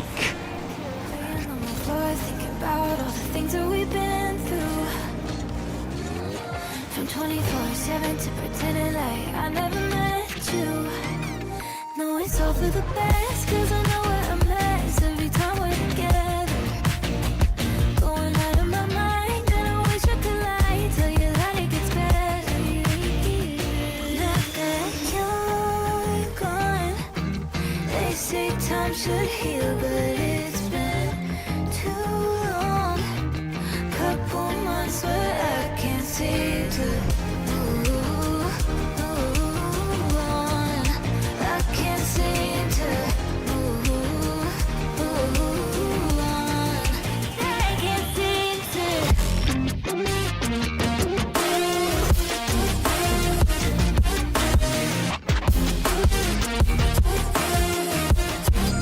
I can't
Welcome back, everybody, with an amazing first series out the gates here. It was quite the effort there for a win from Nye. It looked like Furlash might have had a grip on that early on, but Furlash, I don't know if he could hold it down. Nye was just absolutely dominant there. Really brought his best to play today and took it out 4-1. So, I mean, we all got to sit back and watch that one. Let's welcome two more faces to the main broadcast. We have seen one of these before, and there he is below me. It is Wolfie, the Godspeed manager, owner, and extraordinaire there. He's taken to the desk with us today. And Borky joining us as well. You've had a couple of seasons in. Welcome to the desk for your first time ever on the mainstream here, Borky. Oh, yeah. Thank you so much. It's such a pleasure to be here. We're talking a little bit about it in the green room, just how exciting this region is. And, I mean, we're getting a little bit of an American takeover here for the 1v1s. I'll admit that with some of the talent we've had. But what a banger to start the day.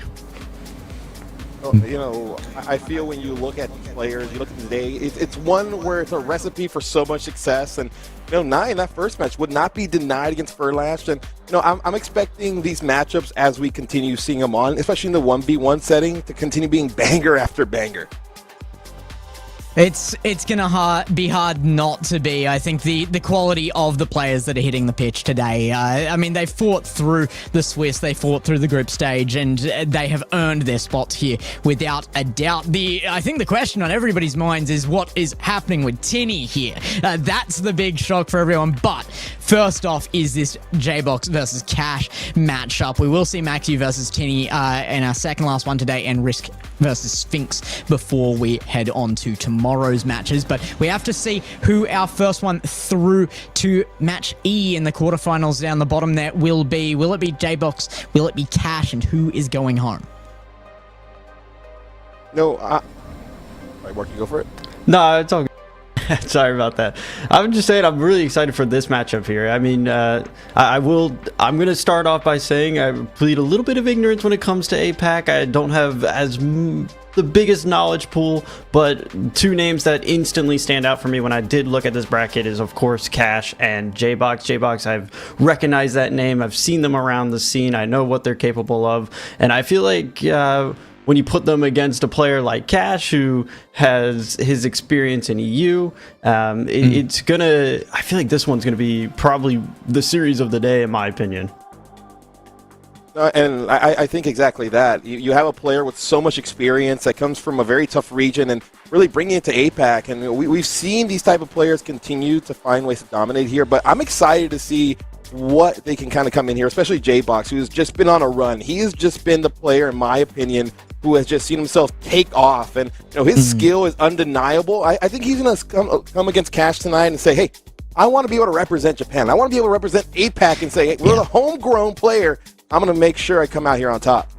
It's hard not to have a bit of focus on J-Box here, just because we already kind of know what to expect out of Cash. He's been around, he's a known quantity, you know, he's come over from EU, he's made some dominance here in APAC.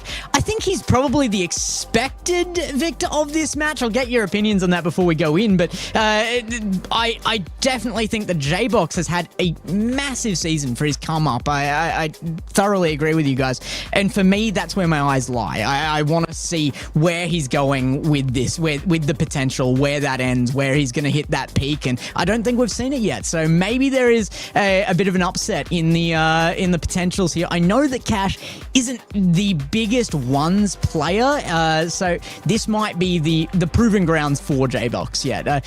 Do either of you have a differing opinion to that? Ooh, I honestly do. I really feel like J-Box has such a unique play style, has a lot of mechanical excellence that they can bring out at any moment. And 1v1 really allows that to shine through. It gives you that space. It gives you that a little bit more boost because you don't have to compete with two other players on your own team going for it. So I feel like that's going to really kind of open up a whole window of opportunities here for J-Box. And I feel that if the momentum gets going right, it could be a complete swing in his favor. I'm expecting him to just dominate the kickoffs here early, especially against Cash. You want to be able to put yourself on top, especially momentum. Especially in the one setting, you need to be automatic there. If you can find a way in the first couple seconds, especially even off the start of the game, go up a goal, you get that momentum going, and it's one where it continues to snowpile. And I think for Cash, try to find a way if he can just get the extinguisher, take away anything he can here from J-Box. But look for J-Box right now to surprise a lot of people. It has to start here in game number 1. You cannot wait for the rest of the series to get going, because Cash sees you struggling, he's going to dominate. At this level, you give him an inch, they're going to take a mile, and Cash trying to cash in tonight. Yeah, welcome to Australia. Just had a spider come down in front of my face. There we go. He's gone. It's all right. He was just a little guy. We're okay. I'm communicating to you guys in the entirely wrong channel. It's all over the place right now. It's okay. It's all right. I'll get back on track, but so will the players. And I just want to know, before we go into this, who you think is going to really come up the hardest here. We've got the expectations. We know what quality Cash brings. We know that J-Box is on that come up, and I think the ones definitely puts more question into this than maybe you would have in other game modes. Wolfie, I want to start with you. Where are you going with this one? Man, I want to go against the grind here and then say J-Box. If you want to make predictions, might as well make them spicy. And I'm thinking for him, he's going to look to really get everyone noticed. And think about it. You beat Cash right now, no matter if you're in the lower portion of this bracket. Now all eyes are on you saying, wait a minute, J-Box, are you the real deal? I think this might be his coming out party. Yeah, as much as I do want to pick J-Box here, I feel like Cash does have that little bit of an edge, a little bit more experience, but 1v1, it's any given day when it comes to Rocket League, and if he's not feeling it, I hope J-Box can prove me wrong here. Well, I've got to put my... I think the safe money's on Cash. No pun intended. But let's get into it. It has to be proven on field. I think J-Box, like I've said, he's got his chance now. Let's see it on field. J-Box versus Cash as we get into our second of the day. This one, it has to be on the line. You've got to prove yourself. J-Box has that question above his head. Let's get it on the field. Well, the 1v1 is truly well underway. It doesn't take much to realize this is a little bit of a David and Goliath story here for Cash. Well, it's quite expected that he's going to come in and do Cash things, but for J-Box, the rest of the region, the rest of Japan is watching to see what he might have in store for us. Gex, as we zoom in here for game number 1, it's going to be an absolute doozy. Yeah, I think it has to be. This is the proving grounds. J-Box has to come out with a bang here, and there's the kickoffs that we were looking for. J-Box coming up on the top of that one. He's already just a little bit unsure of himself there, though. Covers the incoming Cash quite well, though, and Cash will get control of the ball early in this. He's got an opportunity, gonna send it off the crossbar, and J-Box, if he'd gotten away a little bit quicker with that one, Cash might have been in trouble. Yeah, real big window of opportunity there for J-Box out the opening gate, but right now it's a little bit of a stalemate. Cash is just trying to keep that pressure on, making sure that he can really stuff out any of that early momentum that we were talking about getting built for J-Box. He takes us up high here, gets the flip, uses it a bit too early there, and as a result, J-Box is able to just collect that save and turn it upfield. Not a lot of boost in the take though, so Cash can play it aside. Yeah, great boost grab from Cash, but I don't know if he's played onto the ball quick enough here either. J-Box playing close here is going to be crucial, but you can't make the wrong choice on the full commit, and that is what happens. Cash gets the field and runs it. It's not much to look at as a first goal, but it is a good start for Cash. Most definitely, and that's what we're going to see a lot when it comes to 1v1s. It's trying to recognize exactly when you should take that challenge. A little bit of foot race there to the boost. It will be one out by J-Box. Cash does grab the far corner, but it does put him in an awkward position to try to make a save. He will come away with it, try to flip the pitch here, going for the double, can't connect, but a good recovery keeps him alive. I like the attempt from J-Box. I mean, the flicks look good and everything, but you've got to be a little bit more adaptable to the higher level players here. Oh, the plan B not working out for Cash. Ooh. Oh, it's going to go the other way. J-Box gets a second opportunity to lead the ball out of his net, and this time around, he will convert quickly. And that's exactly what's going to happen. You try to go for those mechanical plays. Well, you better hope that you hit it because you don't have any assistance. No one's there to give you a hand. It's just you. And you have to dwell on your mistakes as you watch J-Box take it all the way down the pitch. Quick shot right by Cash. And what a save there from J-Box. Keeping it out. Needs to turn for this one, but no boost. Might have misread it a little too slow. You could not convince me that J-Box wasn't there in time for this save. I don't... How is that not a touch? J-Box even, took a little more time to make sure he got the touch he wanted, but he's just taken that millisecond too long. It's ended up in the net. This is such an awkward game right now. Neither of them know how the other is about to play out, it seems, and J-Box, a couple of really big errors here, and that hesitation costs him an even game. Yeah, and I mean, we can even see that little bit of a hesitation coming out there on the kickoff from both Cash and J-Box. Not really sure who wants to go first, but that's the mind game aspect of 1v1 that's going to come out. A 50 does fall in favor of J-Box here. Cash has to play this off his backboard. Instead, J-Box just decides to back off and give him some space, prepare for this counterattack. Flick does go towards target, but again, just navigated well by J-Box. And that's what we're going to need to see is some good defense because right now this first part of the game has been all Cash. He was hunting the top right corner and he has found it like a bloodhound. Cash bringing out the EU talent off the backboard, gets the reset, and that final flip. What a shot to set his lead and just a little bit more dominance. I mean, it's 2 goals, not anything too much to cry about right now. It's certainly recoverable for J-Box, but that's an entrance. Yeah, that's definitely something that's going to take the wind out of your sails when that happens, especially Cash going for the quick 50 there. J-Box gets it on top of his car, but we could see on the player cam, you can't see where Cash is. You're just trying to guess when he's going to challenge you, and he happens to time it to perfection.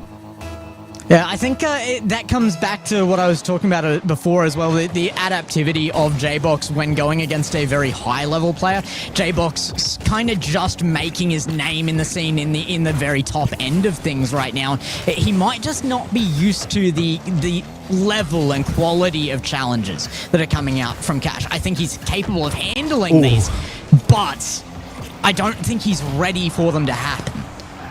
Well, he certainly got away with murder there as Cash attempted the double tap, just finds himself a bit wide. Fakes out the flick there, did draw Cash forward. Going to come off the ceiling, but Cash just dissecting that play all the way before it can even get fully developed. He does get himself a little too far downfield, but I mean, Cash's recoveries have been phenomenal so far game one. Yeah, fantastic comeback here from J-Box, though. He's starting to get himself in order in the midfield, I feel like, right now. And even if he can't kind of claw back that scoreline in this last minute 15, I do expect that there's more out of J-Box yet in the series. But Cash, he's come with the quality you expect him to bring, and oh my goodness, he is here to play. I mean, and just recognizing that too, was going for the flip there, didn't get it, but J-Box doesn't know that, so he has to play it slow. And as a result, it's Cash now up here with a 4-goal lead. We'll take the favorable kickoff as well. Boost collected from up high. There's 2 flips. Going for the third. It is towards target, but J-Box will push it away. Cash, oh my goodness, every challenge, it's so dominant. Cash coming up to that infamous 7-1 at the moment, and the Brazil scoreline is looking quite good for Cash. I'm not seeing a lot of inroads right now for J-Box, and it's got to change quickly.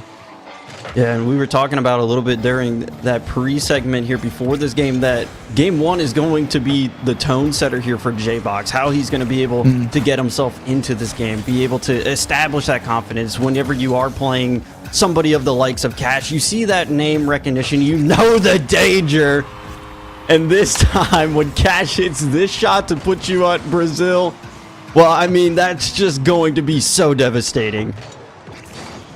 I mean, it's a good run upfield as well. You can't question that Cash is earning these goals, but at what point does J-Box stand up and start answering? He's made his name in the threes this season, coming back up and just being one of those names to beat in the top 8. He should be starting to develop this ability to play that top end and challenge the Giants, but David and Goliath was right, as you said, coming into this, and that's what the scoreboard shows right now. Oh, J-Box, though, will be able to record himself another shot. The flick just not powerful enough to be able to get past Cash here. Bumped off this play, still manages to recover, comes down on top of it. Maybe he can get one for the road. It's consolation, if anything, but it hits just high. And Cash will take game number 1 pretty confidently. Yeah, I think he's going to be thrilled with that one. And you said earlier, ones is such a mental game. When you get on top of that mentality, you take control of series as well. Cash has to be in a brilliant spot right now, mentally. He's just been dominant in game number 1, and J-Box really needed that early start, I think. We did get those little look-ins, but I need to see more out of J-Box. I need to see him getting those resets, making sure that Cash is questioning what is incoming, and I think that is there in the playbox. Just haven't seen enough of it in game 1. Most certainly. There's definitely glimmers of hope there. I feel like if we want to really break down the boiling point there for J-Box, a little bit of the collapse is going to be, I think it was the second goal he conceded, where he had all the time, was in net, had it lined up. Just, I guess, misanticipated how fast the ball was actually moving. And that's what's going to get into your mind. It builds up slowly, bit by bit. You realize you dropped your lead over something silly. Next thing you know, Cash is getting the flip reset strike into the top right corner. So it's going to build on that. If you're J-Box here, just take it one game at a time. You have to approach this with a new, clean mindset. And you need to generate some offense, because Cash shot him there 13-5. Yeah, I mean, if I see any more hesitation like that, I know what J-Box's mental is at. It's such a clear sign of it. So, agreed. I think that second concession there was the key. So, absolutely could be a big change here involved if he can conquer that. J-Box now with 0 boost. Mental might be all he can get out of this one. That's a great 50. Cash kept out of the play for a moment. It's enough time for J-Box to dive for boost, but it's a long way back. Very long way back, and that allows Cash a lot of opportunity. Instead, though, J-Box reads that very well. Good defense. Still will have to find himself another save here, and Cash fakes it one way and sends it back the other. Yeah, really got around this, and the scoop to change direction. Wow, gets that left of J-Box and just no chance to get up high enough. Really have to be pre-jumping Cash at that moment. You've got to play ball, not player there. And the options were not wide enough that you couldn't close that space in time. But playing ball over player, again, it comes down to that mental. 100%.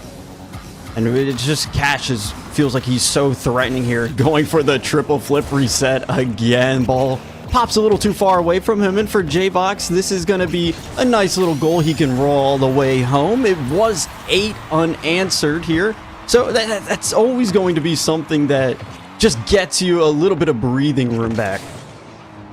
Yeah, it's definitely going to be good for the mental. However, like, for our expectations of J-Box, I don't think it has too much of an impression. We saw a runaway goal for him last time as well. Cash certainly doesn't seem to be worried about it, and why would he? He was able to give up one of those last time and still came up with the 7-1 scoreline. That's a great answer from J-Box. That's the kind of pre-jump I'm expecting. That's playing ball. 100%. That's just recognizing what Cash has, and one of the things I did want to point out about J-Box, and we know with the 1v1, the introduction of the forfeit rule, I really appreciated, even when things looked grim and unescapable, that he just continued to play through it. It felt like as almost at times he was just trying to figure out the play style of Cash, use that as a window to really digest and kind of get a better understanding of what kind of shots he might be going for, because so far here in game 2, he's been reading those really well. Needs to get that. Oh, that's going to come back to haunt. It's really hard to watch. J-Box with another chance there. The positive out of that one, though, it came out of good defense. So J-Box has really changed the way he's playing this defense. He is starting to play the ball. He is starting to just jump. There's no hesitation left. Now he's making the adjustments that he really needed to. And he continues to get out of his half without punishment. And I think a couple of those good defensive saves have really set him up well because he just seems like he's... Oh, no. The fake. Oh. Well, I'm sorry, J-Box. I definitely cast or cursed you there talking about your defense. But in his defense, that's such a brilliant fake from Cash. Yeah. He had all the options across the net there to choose none of them and just drop back to ground is unexpected. It's the right move from Cash, and he just has the experience here to be able to play like this. Kickoff goal for Cash as well is going to get him back that 2-goal lead that he started the dominance with in game number 1. Man, and just the amount of power that Cash has been able to generate off of some of these shots as well. It doesn't really matter who you are when you're in a situation like that after kickoff. It's quite impossible to get up in time with the very limited boost you have. Cash again here off another kickoff. It's just going to add more insult to injury. At least J-Box is in the air for this one, but Cash is just dominant. That is control at its finest. The reset just drags it across the front of the goal and drops it in for a 3rd goal into the lead. Another kickoff here. We were expecting to see a little bit more from them out of J-Box. So far, really hasn't been anything to write home about in that aspect. Cash slows things down, gets the pop up. It is just continuous domination again. Really thought J-Box was going to get a touch on this one. Just that little bit of hesitation again, though. But I mean, the scoreline's starting to get away from him. I kind of see it. The fear is back in his eyes. J-Box has to breathe and get back into this. Half a game remaining as well. There is time. It's ones. We have seen much, much crazier things than a 4-goal comeback. And it's such a game of momentum. You get that pendulum swinging in your favor, and it's a completely different story. J-Box, we saw when it was 1-1, he wasn't giving so much respect to Cash. He was getting quicker to his challenges. He had a little bit more pep in his step, and this might be able to be a way to bring it back. Reset. Doesn't get the reset, though, and Cash lands on top of him. That's going to just be a disaster. It felt like all the decisions were right there by J-Box, and he gets punished for it. He missed the reset, and that's what that came down to. But I hope that doesn't get into his mind that he shouldn't be going for those plays, because that was the right move. He made all the right choices. He made the mental play at the beginning to keep control, went high, used his mechanics. It just went wrong, and you cannot let that make you hesitate on the next opportunity. Oh, J-Box tried to keep that one slow and bait Cash out, but not going to work. Well, didn't hesitate there, and that's a good sign that we're heading in the right direction. This one again across net. Cash plays it aside, collects a full tank of boost, and sends J-Box back retreating. He tries to intercept it early off the ceiling, but wait a minute, got away with murder in broad daylight there because it hits the top of the post. Chance here, J-Box tries for the late 50 on the ball just to force it through the defender rather than outplay, and does not work out for him. Flick goes high. Cash having a little fun with this now. Testing his flicks. And they are working out for control. Not a goal yet, but he is looking for that Brazil scoreline once again. And it's going to be up to J-Box here on this attack to deny. It takes a 50 against Cash. Can he get the recovery on here? Try to get the little bit of a bump in net. Instead, though, it's just too far overcommitted on that play. And again, it feels like he is making the right decisions on these plays. It's just Murphy's Law is taking effect. I'd also like to see a little bit more physical play out of J-Box. He does seem to be sticking to very set plays at the moment. He's got the mechanics behind him. He's staying close enough to ball to be a threat, but the options are just too limited, and I think Cash is becoming more prepared for them as the match goes on, and that is why the scoreline is creeping even further than game 1. This was completely coast to coast from Cash, and just the way he feathered himself throughout the air the entire time, gets a flip. And I mean, it just feels like at this point, Cash is having a little bit fun with it. We do have to point out J-Box recorded more shots than he did in game number 1. So, hey, we're heading in the right direction. But, oh, my goodness, that's not going to help you at all.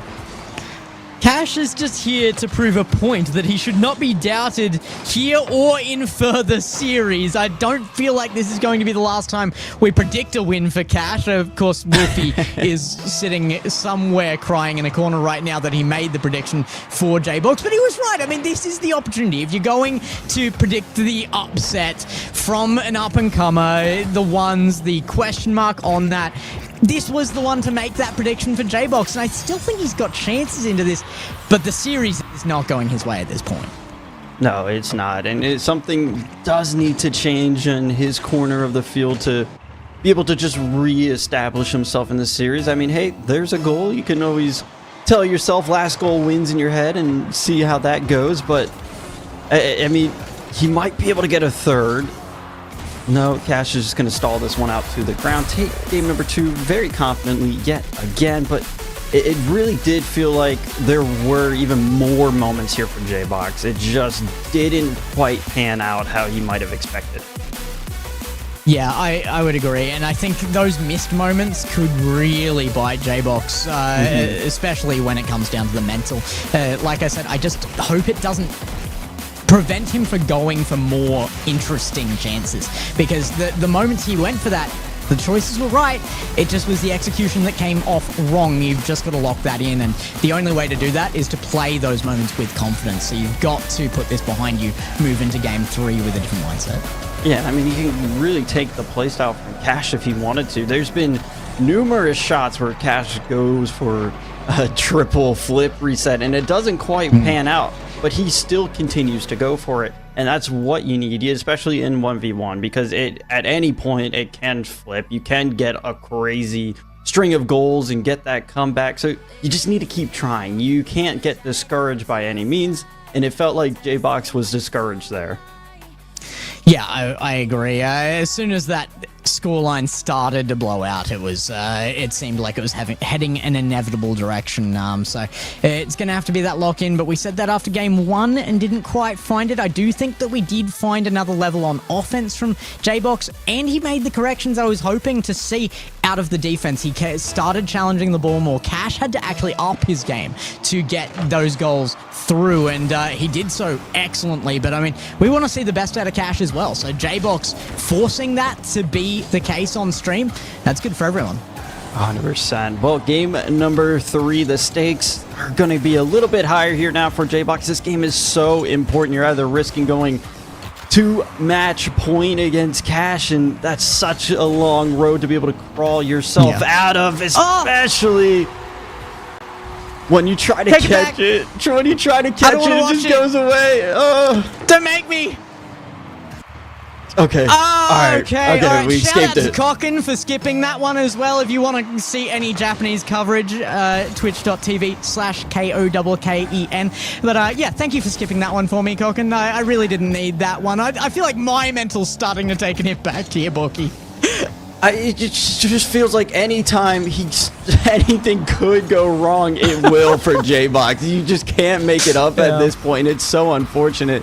Cash plays this one low. Good challenge there from J-Box. That's what we need to see more of, is not really giving that space and respect to him, because there's been countless times where he allows this run up for Cash, and that's where he's been able to develop his power and his momentum from, being able to get those flips and really make you guess on where the play might go next. But a couple good 50s here on defense so far has kept things stagnant. Cash will take this one off the ceiling. Yet again, another good 50 from J-Box. There is that speed we're looking for. Needs to pick a good spawn off the demo. That's just not going to be anything to be done about that one. Cash outplayed on the boost front, and then he used that opportunity to go for the demo. I was about to say, actually, that I thought J-Box's boost management to survive that situation with boost all the way out to the midfield there looked good, but the moment he was low, Cash knew what to do, and he targeted him incredibly well, earned the open net. Now, maybe back the other end, J-Box. Cash, can't you just be gentle, just for a moment? Let him have one here. Come on. Cash looking for something backboard. We'll find it. Oh, Just as you're telling him to be gentle, this is anything but. Plays this up to the backboard. Could have just guided it down towards net. Needed to add the double for style points. The tightest angle you could possibly find as well. And that's 3 already. Usually for J-Box, he's found a little bit of a runaway goal at this point, but that's unaspiring.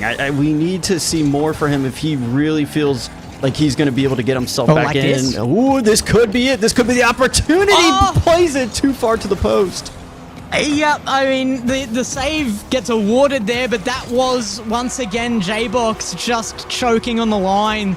He could have scored this one through anywhere else on the net. In fact, anywhere on target, I don't think Cash could have reached. Oh, and it always hurts when you hear that little bit of a gong of failure from the crossbar ping. You just know that the play hasn't gone your way. Kickoff, though, that's in J-Box way. So, step in the right direction. He's had a couple of good kickoff wins. Nothing has actually come out of them, though, until now. So this is a good change for J-Box to be able to get that one just downfield and count for something. It's got to feel like that's been a problem in J-Box's own mind, that everything you try doesn't work. So finally trying something and just seeing it work out, it's good, but then answered in turn immediately. Cash just did not care. Yeah, it worked so good. Try to do it again. Cash, though, it's that little bit of that veteran presence coming through. Just recognizes he needs to do a switch up. That's exactly what happened. And as a result, J-Box's efforts are immediately met. It is a 4-goal deficit yet again, but here comes something off the ceiling. Maybe he has a play to work with. Tries to play it down low.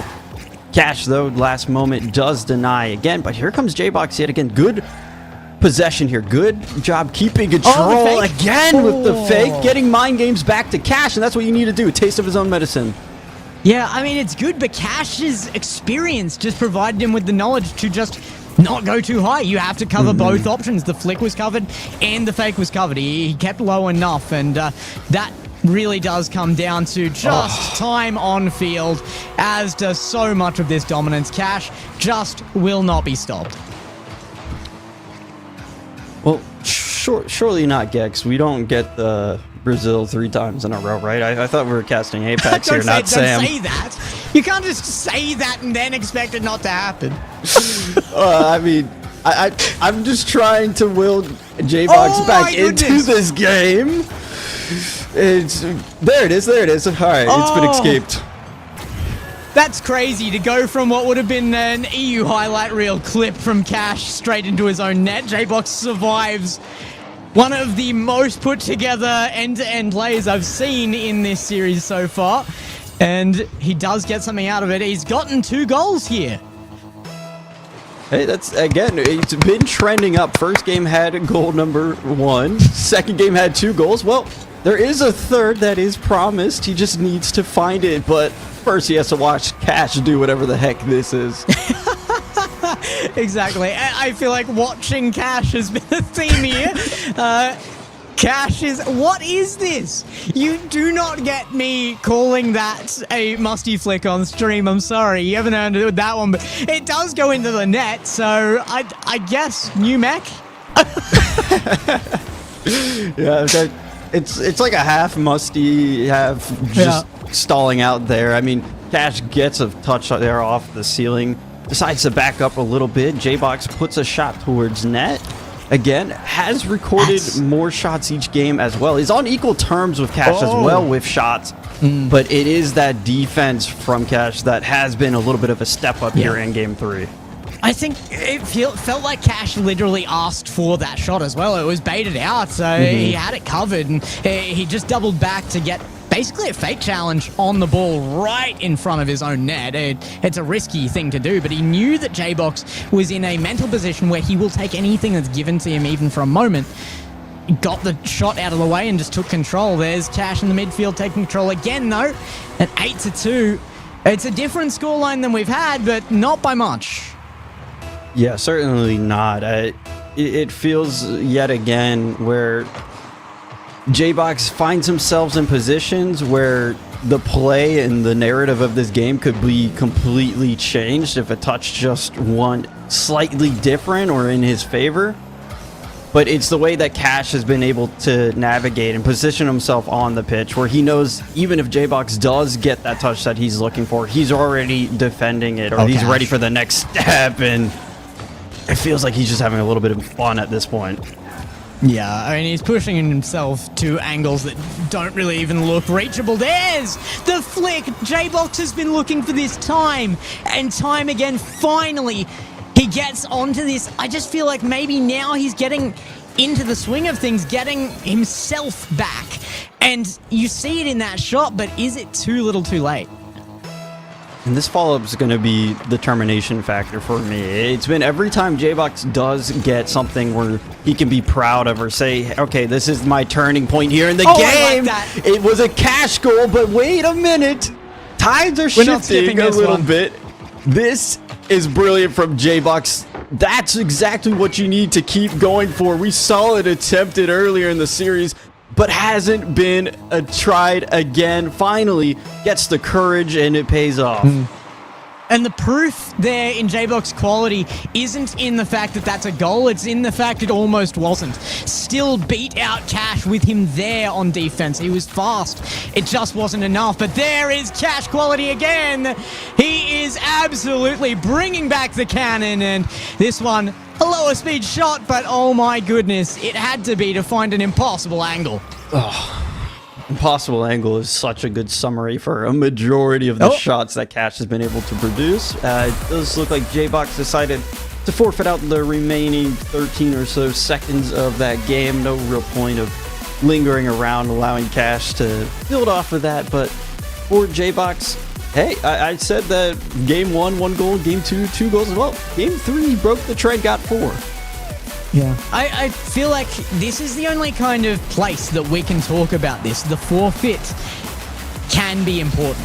It can be used correctly. It can be used incorrectly as well, but it can be used correctly. And I feel like it has been here. J-Box choosing not to just take a Cash onslaught towards the end of a game that he actually did level up in. He can go out of that with that knowledge, go into this next game. Yes, he's now on that match point. It's going to be tough regardless, but you didn't just take that extra time to let that go to nothing. You take this in, you try to bring this in with the best mental you can out of the best game you've performed in so far.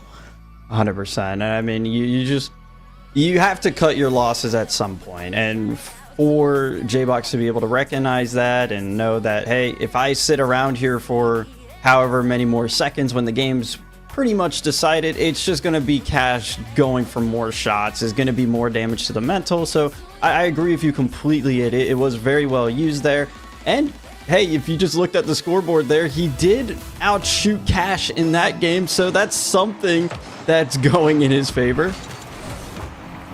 Oh, Cash, that is a brilliant touch to try and keep this at bay. Is there a defense there? Oh, J-Box is so close. The effort put in to try and stop this being a Cash kickoff goal. It went both ways. I don't even know how you call that a kickoff goal. Somehow we had a back and forth.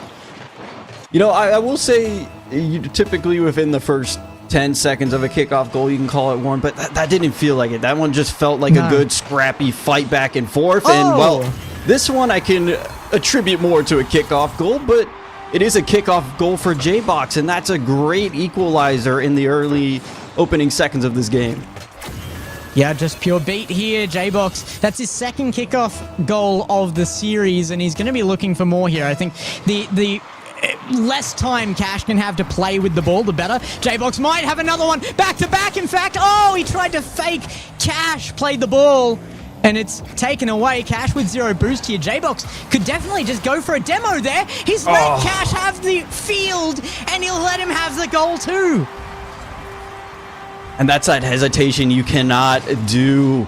It looked like he was going to get that 50. If he did, it probably would have popped up the wall, or at least made it an uncomfortable situation, allowed him that time to be able to reestablish himself into the play, but he hesitates. He goes too far up that sidewall, and Cash just cuts right into the midfield, and that's what you can't do. That's what you can't allow Cash, is that space, that time. He's going to recognize and dissect those lanes any opportunity given. Wave dash shot there as well. Little bump on Cash, but that seems to be like one of the only opportunities we've seen for a bump attempt there, and it wasn't really prioritized well enough to affect the play. Cash got pushed away from the ball for a moment. J-Box just left for boost, and the rest of the field is open. Well, reverse sweep is needed here for J-Box right now. It's not very compelling. That hole is just getting a bit deeper as this series has gone on here. Tries to take that 50 there against Cash instead. Just has to cut early, but it's good. It's good recognition. Just being able to try to time up some of these plays and make Cash awkward, but you can't let him get too far ahead of you because that's where the little bit of the open nets have come from. But as you just pointed out, good bump, good patience. And might be able to take control of this as well. Needs a good read on Cash here, though, and hasn't found it in the first moments. Does get off backboard well. Oh. Tries to chase it through for a goal. J-Box will find it. He is fighting for his life here in what could be the final game. Well, it certainly has felt like a closer affair here. There's been points in this series where at this time in the game, Cash has already established himself that pretty hefty lead. But this is good looking in. Whenever you are just only down 1 or down 2, it does allow you a lot more room where you don't feel like you have to rush or throw the kitchen sink at things, as we've seen a couple times from J-Box, which allows that lead to go out. It allows you to play your own style. J-Box is going to be unhappy with that moment just there as well. Kind of had his own half in control, and a very unwanted touch near the ceiling there. Gave ball away, and now Cash has held him to that half again since. One opportunity was denied. Now will he get another? Cash will take it as well with a brilliant quality goal, and the head game is back. Man, he is so threatening in the air. It's no wonder. I mean, I wish we could see the stat of the amount of time Cash has actually spent in air throughout this whole series, because I reckon it might be more than he has on the ground. It's been ridiculous, just the amount of times he's taken the play up high and how well it has worked out for him. And J-Box wants those opportunities as well. I mean, even when he's had the dominance of possession in his field, he keeps making errors like this, and I do feel like that's not typical of J-Box. If you watch him in the threes, he wouldn't make this call. So it's definitely Cash is in his head, and J-Box has taken a beating in this series, but this was the chance to answer. Most definitely. The closest this series has been by far. The most contested J-Box has been against Cash, really making him have to step up at times to that next level. Not like he hasn't been hitting it, as he's going for yet another flip reset play. This time J-Box navigates it well, and if he can turn this downfield very quickly, he might be able to make something out of it, but a miss flick, that's not going to do it. Oh, my heart. It just got crushed there. I was really hoping for J-Box for his chances here for one more game, but I feel like this is in Cash's control here, and it just seems to be slipping further and further from J-Box unless J-Box can find an answer, and those are far and few between. Yeah, it really feels like the door that whenever it slightly opens its way up for J-Box, it's just Cash there that just slams it in his face. Right now, Cash is trying to deadbolt it, make sure that he doesn't even have an opportunity to come back into things, but hasn't really collected a well-placed shot yet. J-Box, if he can turn on this, it's a big opening. It's a little slow, but Cash is out of play, and hey, that's a step. That's a step, Gex. Yeah, I mean, he ended that last one with 4 J-Box. He was on the climb back. If he could do that kind of momentum again here with 1:30 left, you would have to assume Cash needs to worry about that going to an even state. It's a fake kickoff from J-Box. He hasn't tried that before. He's looking for new things, and that means there is still life in him yet. That's what you have to do in this stage. You need to find all the tricks that are left up your sleeve. Make Cash guessing. Ooh, oh, no. Not like this. Not like this, Cash.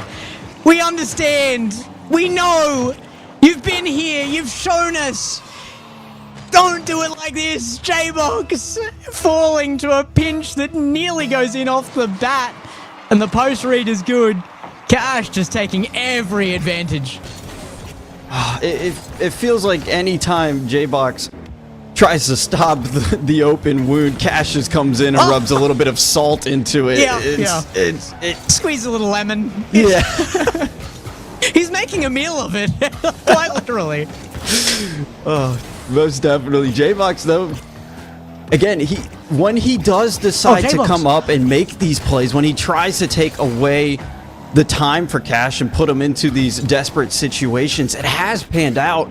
It just hasn't turned into goals exactly. This one will be an opportunity. So, again, deficit cut to 2. Just under 30 seconds. We've seen a couple good kickoffs from him, but it's going to take that and a whole lot more. And again, like with this last 30 seconds, it's the best position he has been in. I don't see it getting better than this. And it's good to see that J-Box has come into this final game with the ability to at least show those moments of brilliance, to show what he's made of and where he's been coming from this season, because he seems to just be coming up and up and up.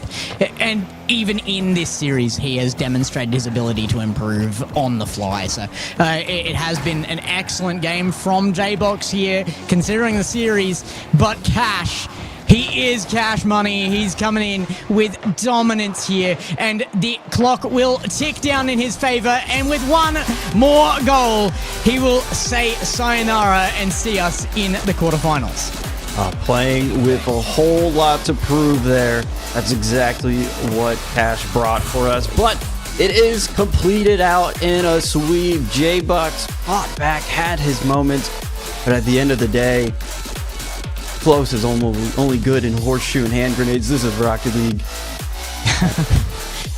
It's that's a tough one to come back from. Unfortunately, this was the lower bracket, so J-Box doesn't even get that opportunity. We will be sending him home from here. I am glad that last game of the series did look good for him. He had multiple moments of brilliance, and he started to bring elements of gameplay into it that he just didn't have for the rest of it. The bump plays were working, the kickoffs started working more and more frequently, and it just in general played that more towards Cash's level. So Cash coming in with the dominance we kind of expected probably from that tenured European player, but he has come to Japan as a representative for them now, and he wants to bring that trophy home, and he showed that in his gameplay in this series. Oh, it's definitely, and it felt like at moments there for J-Box, especially bringing out some of those new tricks there. If it would have been employed a little earlier in the series, we might be looking at another game here right now, but that is what it is at the end of the day. At least he did go out on his own terms, so I believe that's the end of the RLCS run for J-Box for this season, but I mean, hats off. It's been an impressive season so far.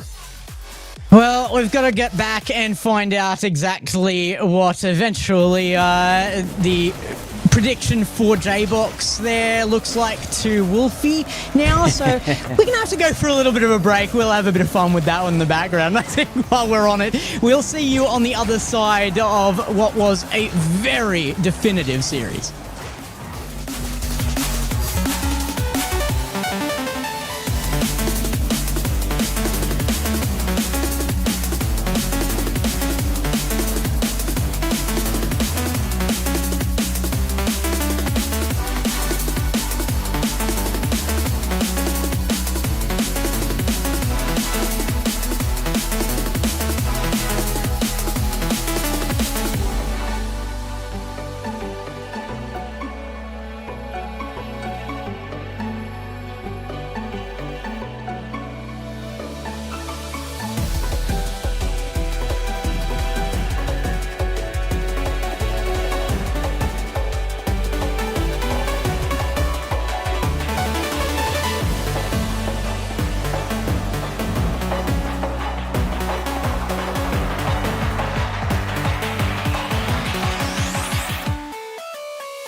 we are back after what was nothing less than dominant. Your highlight reel on screen is going to look very one-sided here for a good reason. Cash, the cannon, is back, and he's looking for another victory here in APAC. This time in the ones, a dominant display over J-Box, and man, he is looking very, very fresh on the ones. I'd say he's put some time in recently.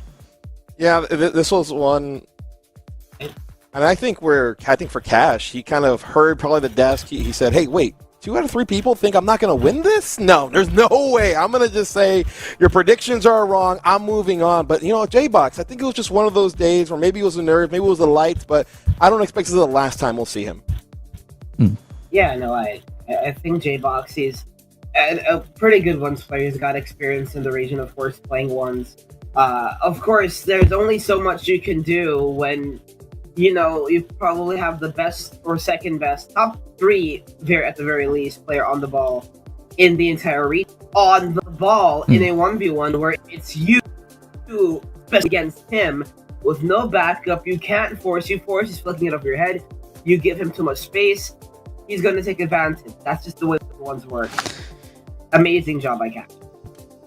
All right, well, we don't have a lot of time until this next one, so let's get this through very, very quickly here. Maxu versus Tinny is coming up, and Tinny is the wild card here. In ones, just coming up out of nowhere, and I don't think a lot of people know what to expect. Multiple times I've seen in the chat, this is the Moxie of APAC. Maybe we get to see that is the truth, but he's up against another Kinotrope nightmare here. Maxu has been absolutely horrific to his opponents this season. He has been great on defense, he's been great on offense, and he has a massive history in ones. If he's been putting time in here, it's going to be a tough takedown. For me, I don't think I can go past Maxu on this one. Let's go through the predictions early here. In fact, I'm going with Maxu, and I genuinely think this is going to be possibly another stompy match here. I hope I'm wrong. I hope I'm shocked by Tinny, but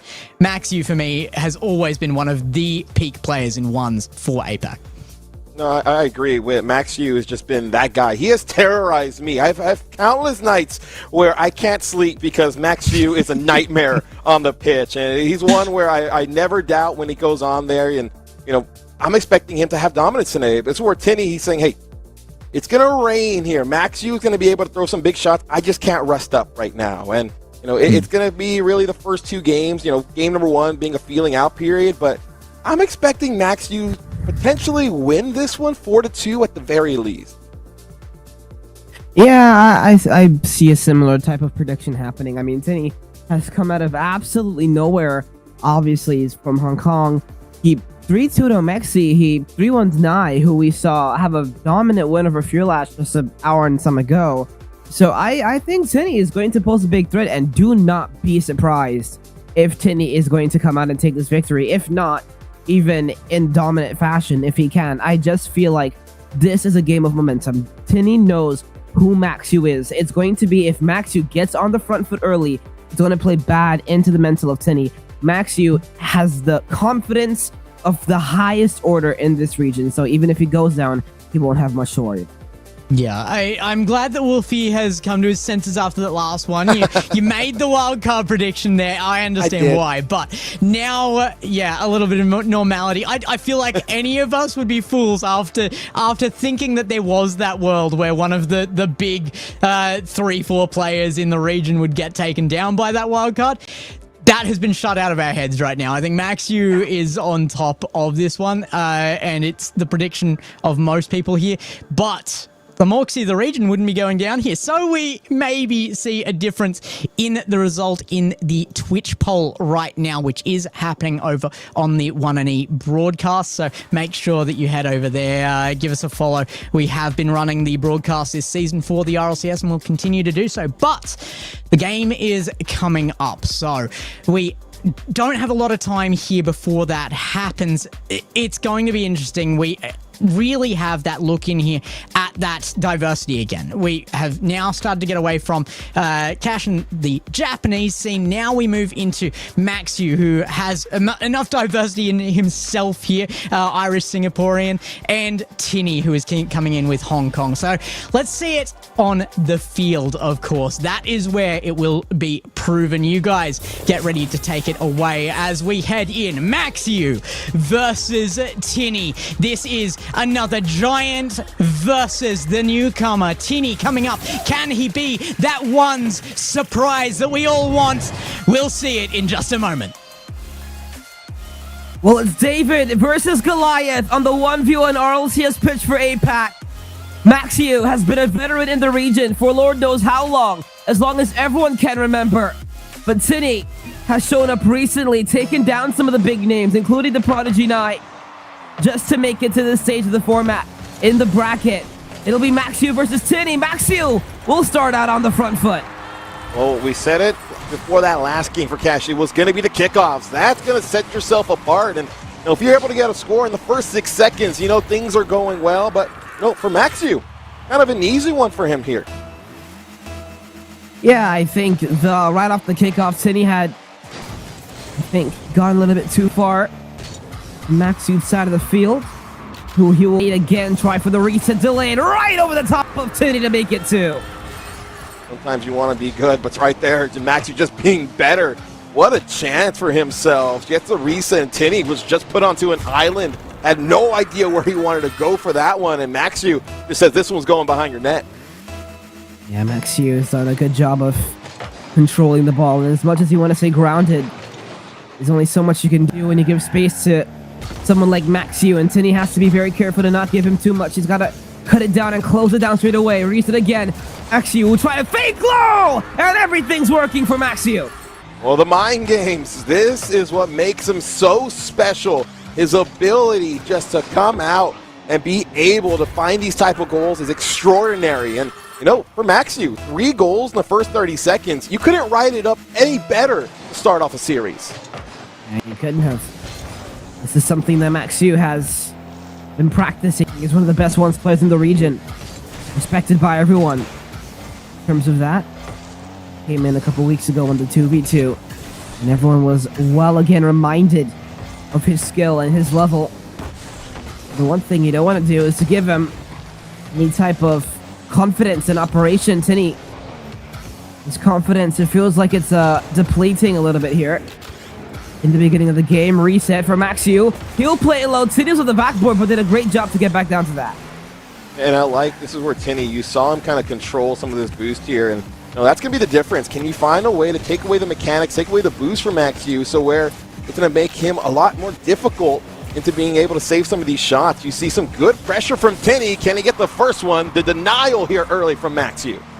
Yeah, he did a good job of trying to control the ball, try catch Maxiu out with every little movement. Ryan dooms it around the corner. Maxiu was well in alert. Tinny's just got under 50 now. He's going to try to take the straight shot, which almost beat Maxiu, but that second touch will go completely in his favor. And that's just one where I think for Tinny, he's saying, what do I need to do? But all you need is one. After you get that first monkey off your back, getting the 0 off the board, you kind of feel a little bit more into this game.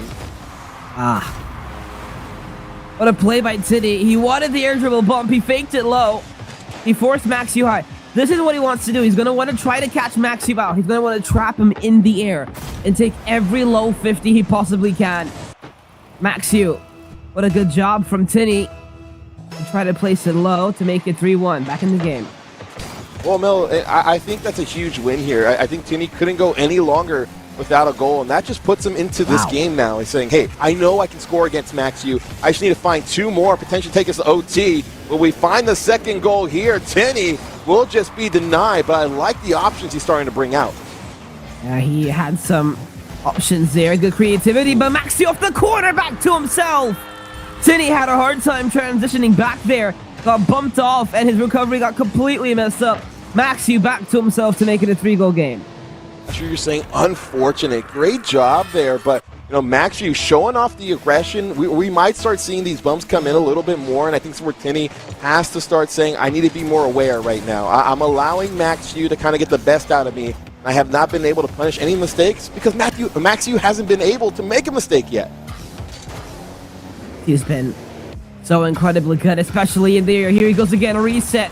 Good job, but Tinny, this should be his goal right now. Has he pushed it on target? Does it have the pace to beat Maxu? It just barely does. Tinny makes it too.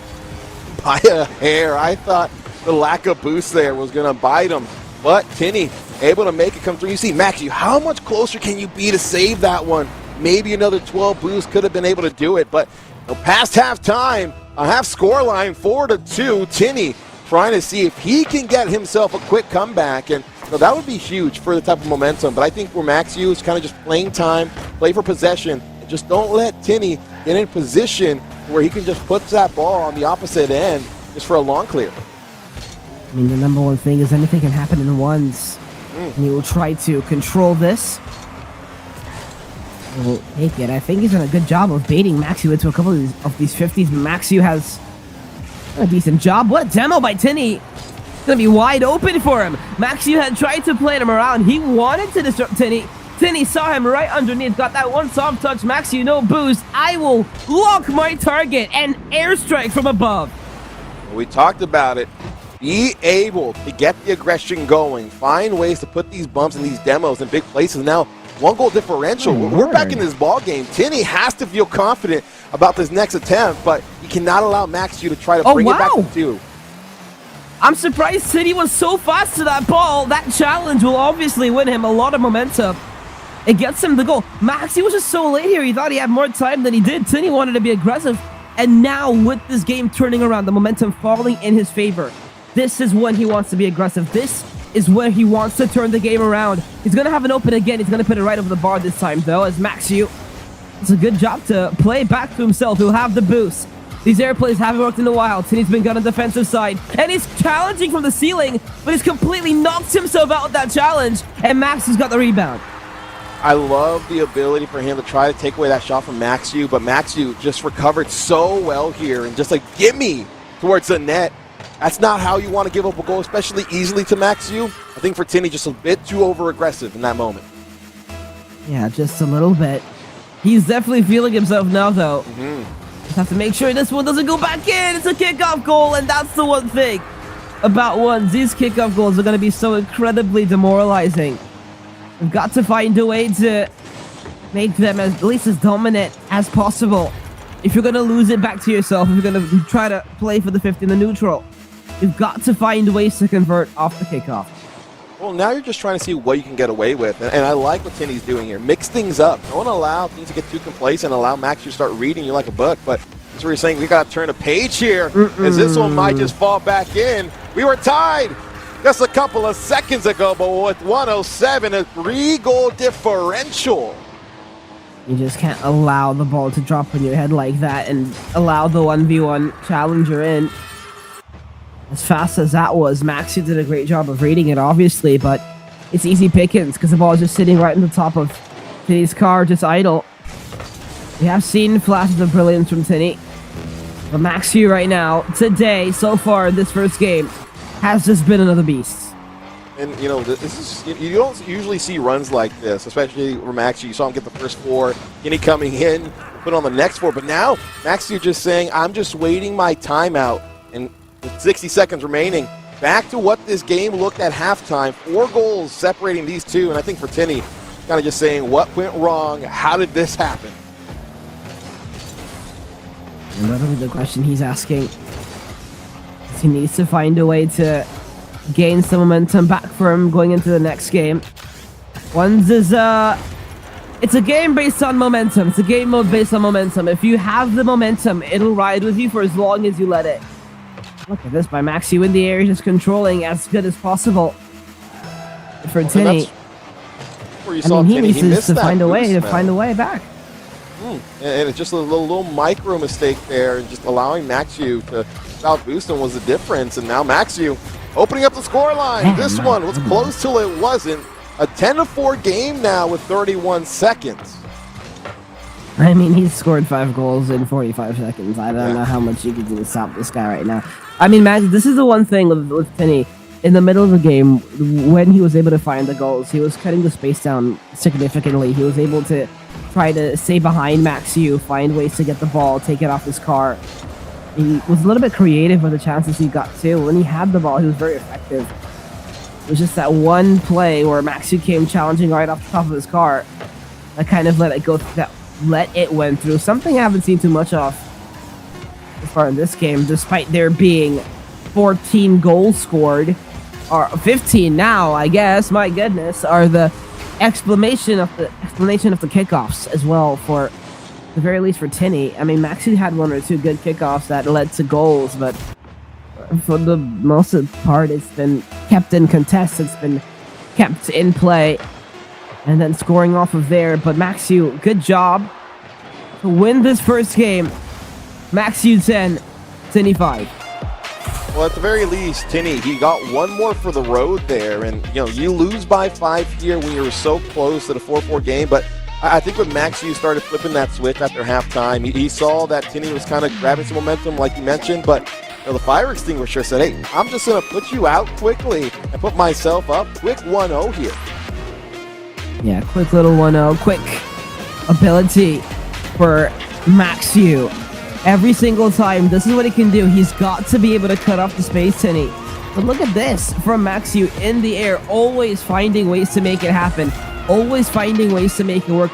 There were times in the game where Tinny actually found ways to be creative and to try to plant the ball on his car and force the game against Maxi. But unfortunately for him, Maxi proves to be too good. Maxi right now doing what we expected him to do. And ladies and gentlemen, make sure to go into chat, but who you feel is going to take this one? Can Tinny find a way in game number 2 to bring it back? And this is one where you cannot go 2-0 down against Max U in a series. And from there, you're flirting with danger. You do not want to take that onto a date. You're saying, hey, I'm going to just see if I can find a way to just change the perspective here.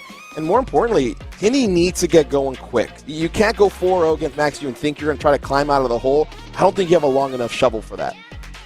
Yeah, I mean, anything against Maxi, you're not going to have a lot of time. You're not going to have leniency against Maxi, and that's the really big thing. Maxi is just such a talented player on and off the ball. He's going to find ways to make this work, and this is a game mode.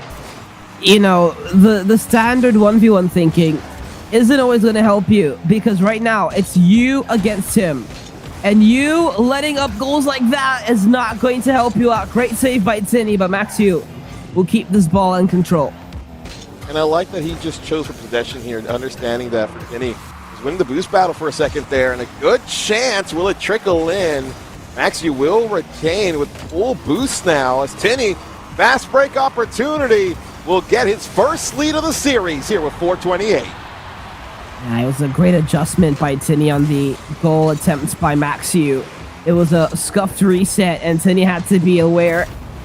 Recovered extremely fast as Maxi got stuck in the goal, and then after that, it was just a foot race back to the ball that Tinny was able to win. So good ups, big ups from Tinny as he's able to take his first lead. Maxi will have all the possession and control here, but Tinny, great sweep of play. Well, and this is where he has to hold on to this lead with an iron fist. Cannot allow Maxi to get these type of breaks, and it's just one where you want to hit your shots, make sure they go through, because Maxi is going to go back the other way. 2 fast breaks to put this out at an equal game at 1-1. I mean, the way the ones meta has changed over the years has been quite interesting, because it's started as you have to be very good on the ground, to now you also have to be extremely good in the air, because now all the time players are able to trust themselves in the air, like Maxi. We've seen it a lot from Maxi today. We saw it a lot from Nye earlier. Even in EU, we'll see it from all of the mainstream players. They'll always trust their mechanics when they're up in the air, when it's just you versus the one defender in net. Somehow, Tinny's lost that 50, popped up super high, and Maxi takes the lead.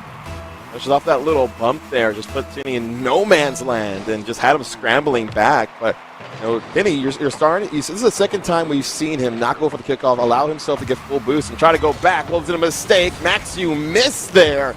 That's going to allow us to see if Tinny can get anything boostless in this moment. as he's going to have to get back to his net because now Maxiu has a chance, but a missed penalty there. Yeah, it was an interesting sequence of play by both players. Tini will try the early flick. Maxiu has the boost to reach it. Tini will take that corner. Maxiu's got none, and Tini will know exactly that. He's trying to pick up boost Maxiu. Tini will take his time, bait Maxiu and pop it over the top, but he won't have the resources to get it back around the ball and into the goal, and instead he's got to defend the counter-attack. That was perfect, 99% of it, but not 100, and that's the difference between making a shot and not. But a beautiful chance here, Maxiu trying to hammer this away. Will it find it? Top left corner. That's going to be able to go for a 2-goal lead. Maxiu has come alive now in game number 2 as Tini was just trying to hold on. Yeah, I mean, Tini did all he could right there. I think the backflip wasn't exactly performed in the best way he needed it to be, because it popped out right back into the middle. If he could have backflipped it into the corner, he would have bought himself some time and space to get some pads and recover. But right now, it's been a lot of Maxiu. And he's looked a lot better this game, though. Had a lot more chances. He's baited Maxiu in very well, just like right there. He just has to win this battle, but Maxiu's done enough, and Tini's completely scuffed his recovery. Once again, that's another goal for Maxiu, based off a messed up Tini recovery. Maxiu makes it 4-1. All you can do is just shake your head there if you're Tini. You played that perfectly, and Maxiu, he seemed to be in a bad position, but was able just to take that, took his chance, and took full effect out of it. So Maxiu, he's playing on his A game tonight, and he says, I want to lead by 4 here past halftime. Yeah, what a shot placement from Maxiu, because Tini, he's covering the entire near post. He goes far post, Tini's going to be able to boost and jump off the backboard. So he's placed it absolutely perfectly. He even waited for Tini to jump off the backboard to make a decision on placement. It's something Maxiu's so good at. He's so good at being able to find ways to get past their opponent. Bait them in for 50s and challenges. Maxiu make it 6-1. He's just winning the challenges in the trenches right now. Well, Brazil alert currently on deck, and exactly, Mel. It's just his ability to win off these 50s and put Tini in a position where there's no recovery there. I'm just going to be able to come into your corner, find a way to get past you, and see myself notch on another goal. But this is where Tini needs to find the adjustments. I don't know what it is. Maybe get a little bit more aggressive with Maxiu. He can't stop you. He's off the pitch, and might see those demos come in a little bit more. But Tini, he is in a blender. And he's right now shaken, but not stirred. 150 remaining. Maxiu trying to put this one away farther down through. But Tini, I feel he just gets 2 more goals by the end of this game. I would call that a win, taking it to game number 3. Yeah, he's got to take all the wins he's being given right now. And that's really not any. That's a Brazil for Maxiu. A pass right to himself. And a shot perfectly in the corner. Tini, I mean, as soon as he's down by 2 or 3 goals, he just starts being ultra passive, and then you're just giving free space and free goals away to someone who will most definitely take advantage. And I dare say that Maxiu is the 1v1 favorites. He's beaten the other favorites in this tournament. He's beaten Nye. He's, beaten a whole bunch of other players. He's beaten Cash multiple times. In ones in general, in and out of this tournament, he has been able to be so good when it comes to being just a winner. Maxiu individually, but what a 50 by Tini. Oh my goodness. That's a win if he's going to be able to force Maxiu. This is how Tini got 4 of those goals, just being able to win those low 50s against Maxiu. And I think the one thing with Tini is he begun in the middle of this game to be just a bit too predictable against Maxiu. Well, and it's just kind of where Maxiu's seen it. You said it. He's played against the best already. So there's nothing that you can show him where he feels uncomfortable. And it's just been good goals, easy goals for the most part. And Maxiu hasn't seen that he's gone down to his back too much. Still so much left and doing what he does. Welcome to Barcelona, the Passport Pack. We're on a road trip as Maxiu right now looking to go 2-0 in the series, 45 seconds away from doing just that. Yeah, it's just a dominant display by Maxiu. Tini's shown just glimpses of his level. Maxiu right now, and his confidence has been too good. Tini, what have you done? He didn't have the field of view sight to see Maxiu still in the play. He thought he's rotated back with the boost, and he thought he had time. Maxiu just aggressive. Great little sneak. And great goal. Hey, that's just one for, unfortunately for Kenny, just a miscue. You know, with full boost, usually you're going to be a little more contested onto the ball, but Maxiu, he's smelling blood right now. A shark into the water, and he's ready to continue to devour another win. Final 30 seconds, a quick pogo. Tinny going into his bag, but won't be able to pull much out, as this is just going to go for a fast break. Can he get there? Will we see double digits? Welcome in a 10-2 score line. Maxiu is completely blown open this game. Yeah, he has closed the door. Yeah. And he has sealed it shut with titanium steel. This has not been very great for Tinny, I think. Oh my goodness, and he's pinched it with the bottom right crossbar. I don't know, I think Maxiu has just been so incredibly dominant. Tinny's been predictable.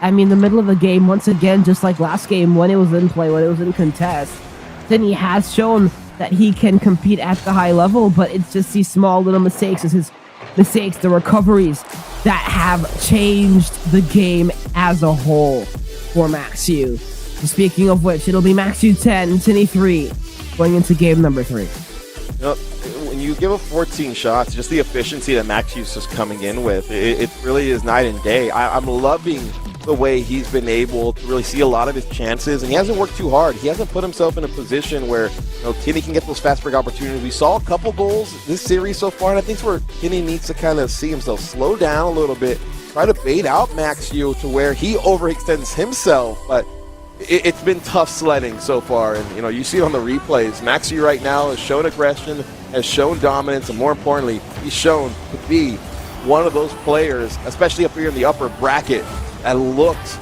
potentially take this tournament. Yeah, I mean, these have been some very uncomfortably high-scoring games. Yeah, they and, I have. mean, I guess you expected in ones. I mean, last game was a 15-goal game. This one's a 13-goal game, even more in the favor of Maxiu than the 15-goal game.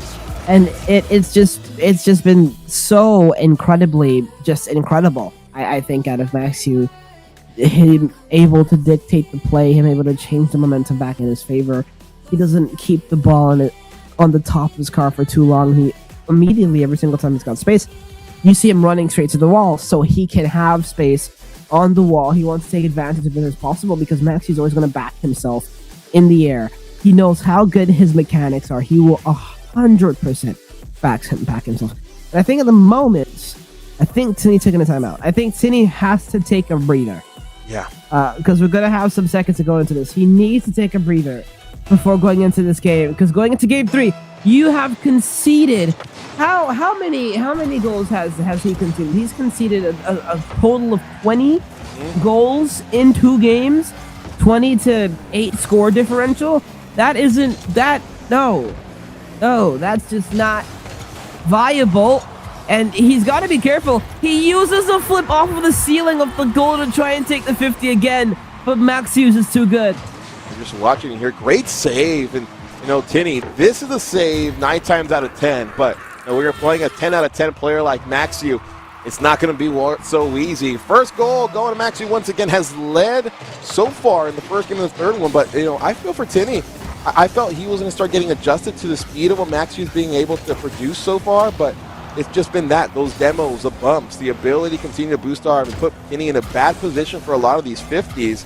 Actually, right now, he's trying to say, I don't want to be in this series too long.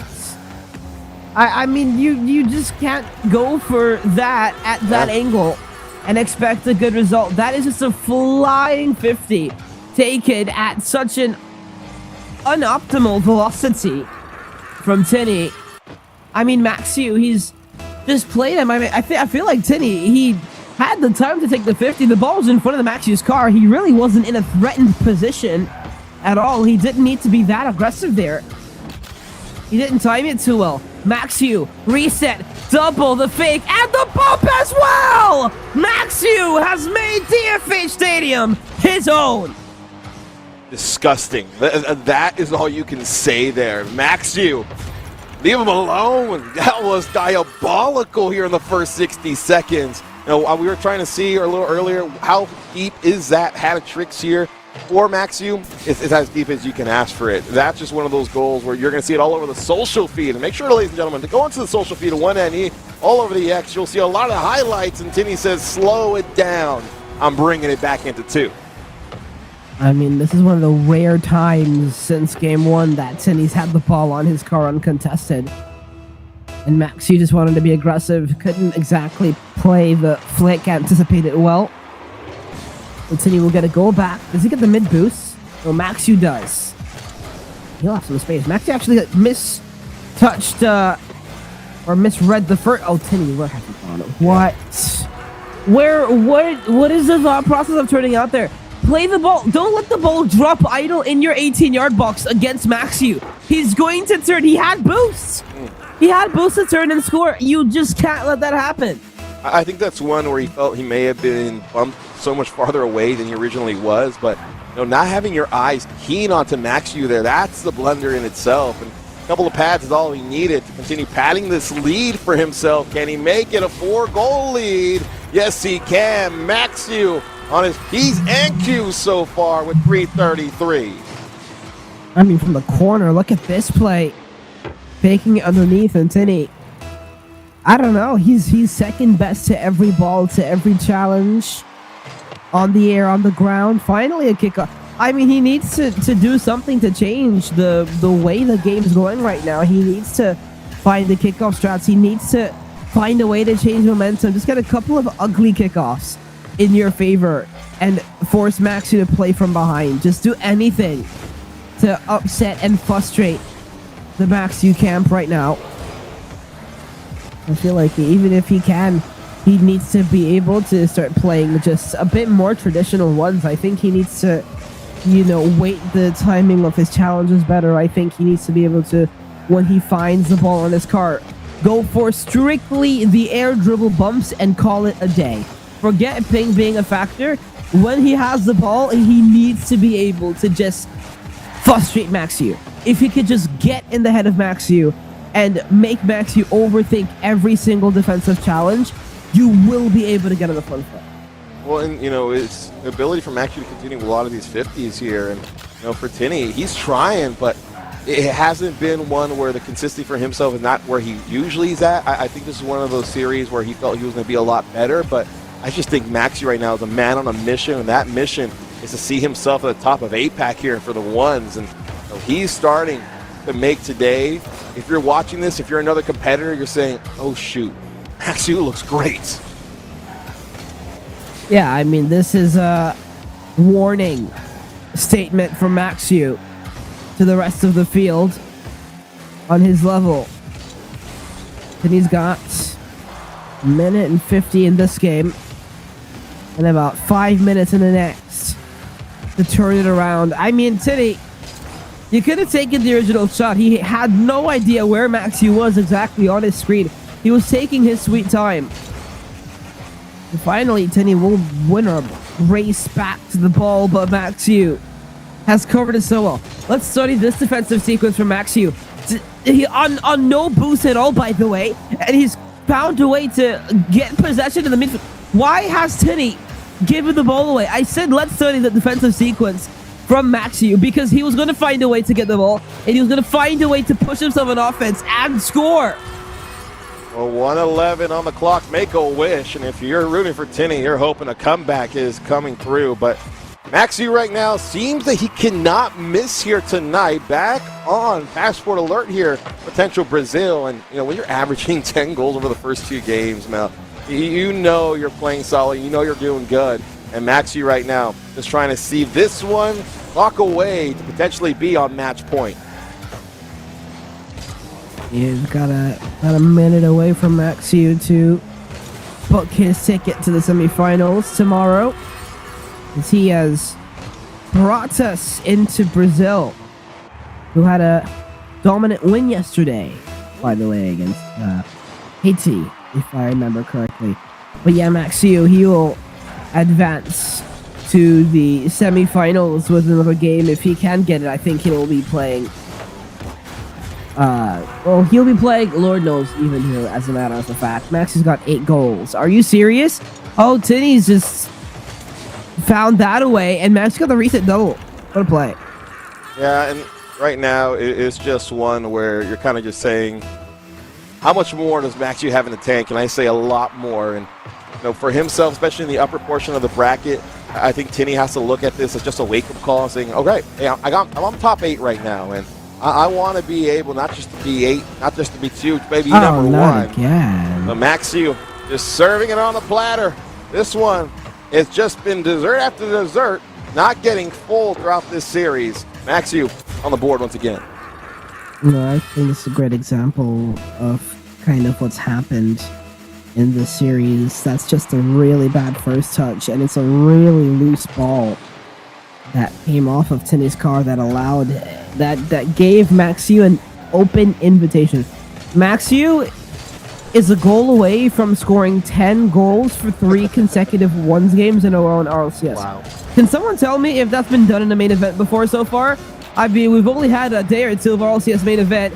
Can he do it? He's going to go to Pogo. He'll have the space, still reset. He'll save it. He scored 10 goals, 3 consecutive games in a row. Maxiu, a record breaker once again.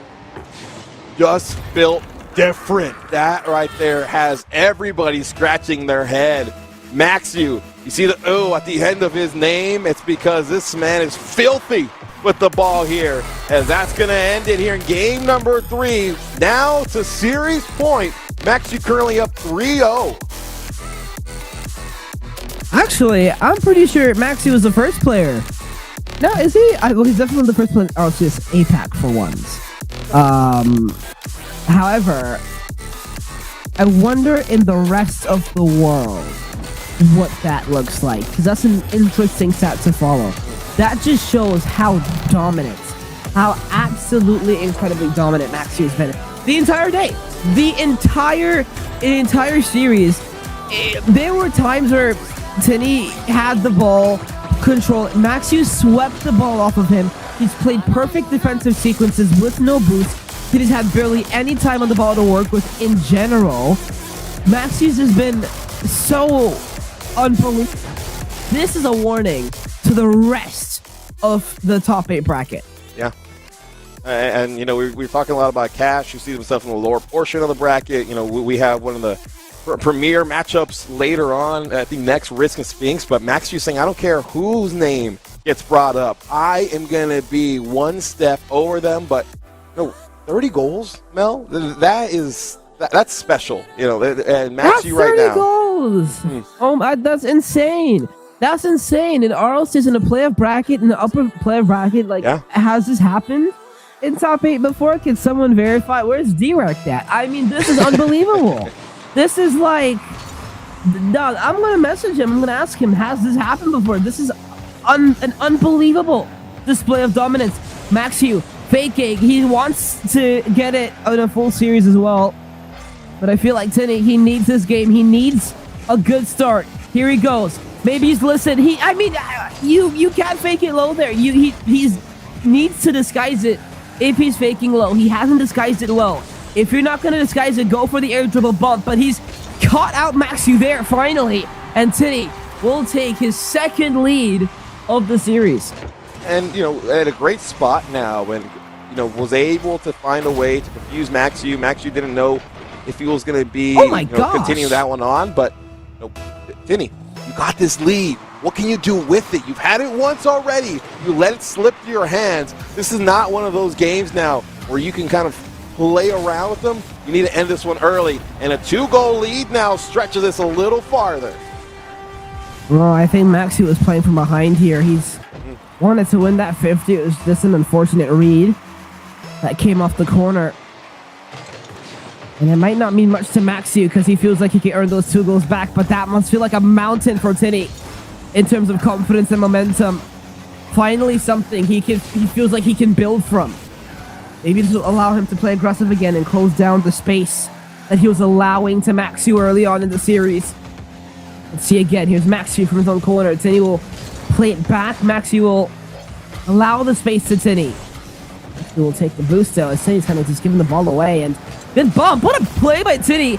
This is something he's tried the entire series and had the ball taken off his car for it, but it's finally worked. He's just gone under the ball, scooped it, popped it past Maxiu, got the bump on the way through. Tinny's up by 3. Well, if you weren't a believer, you should now. But Tinny, is 3 enough to hold Maxiu away? Maxiu was scoring 10 in the last couple games. Is kind of saying, is that the number to beat? Do I need to get to 11 in order to win this one? But this is the Tinny that we all expected to see. I know a lot of people in the chat expected to see. It's just been a grinder of a game here for himself. But he's starting to come alive, and I like the fact that his mental isn't diminished. Here we go again. Tinny trying to play the low 50 against Maxiu. Maxiu's done a good job there. Now it's going to be Tinny from the right wall. Okay. Let's just study this sequence from Tinny. Because to be honest, he hasn't really done much when he's got space with the ball. He'll try now for the pogo! And that is what you do when you have space! Revenge awarded to Tinny! 4-0. Well, Tinny knew he needed to put his hard hat on if he wanted to get to work to get himself back into this game. Needs a reverse sweep. They would take this series, but one game at a time, one goal at a time. And the biggest lead for Tinny so far, this looks like his game. Maxi right now, is he kind of taking his foot off the gas and allowing Tinny to get back into this series? Uh-oh, here they go. Maxi wants one back. Will fake it low! Well, that's higher on the fake. Yeah. If you're Maxi, end-to-end transition. Tinny wanted to play the entire field, but he's got faked out by the potential for a flick, and Maxi's just played it underneath. Maxi likely won't reach his 10 goals this game, but at the very least will try to claw back for a Game 4 victory. A lot of time left. And I think for Maxi, you cannot allow Tinny to get another goal. It will get to a point. And he has done exactly that. Yep. And he said, wait up, Wolfie. I got exactly what you're needing right now. And getting close to halftime, what a flip of a switch for Tinny. It was one where we were kind of saying, this series over. Everyone gave up but him. And that's what you're looking to see, especially here in the upper bracket. Yeah, I think finally Maxiu has given up a couple of goals, and I'm going to say he's seemed to lose his confidence, but he's definitely got a little bit less aggressive, and that shot's just not placed well.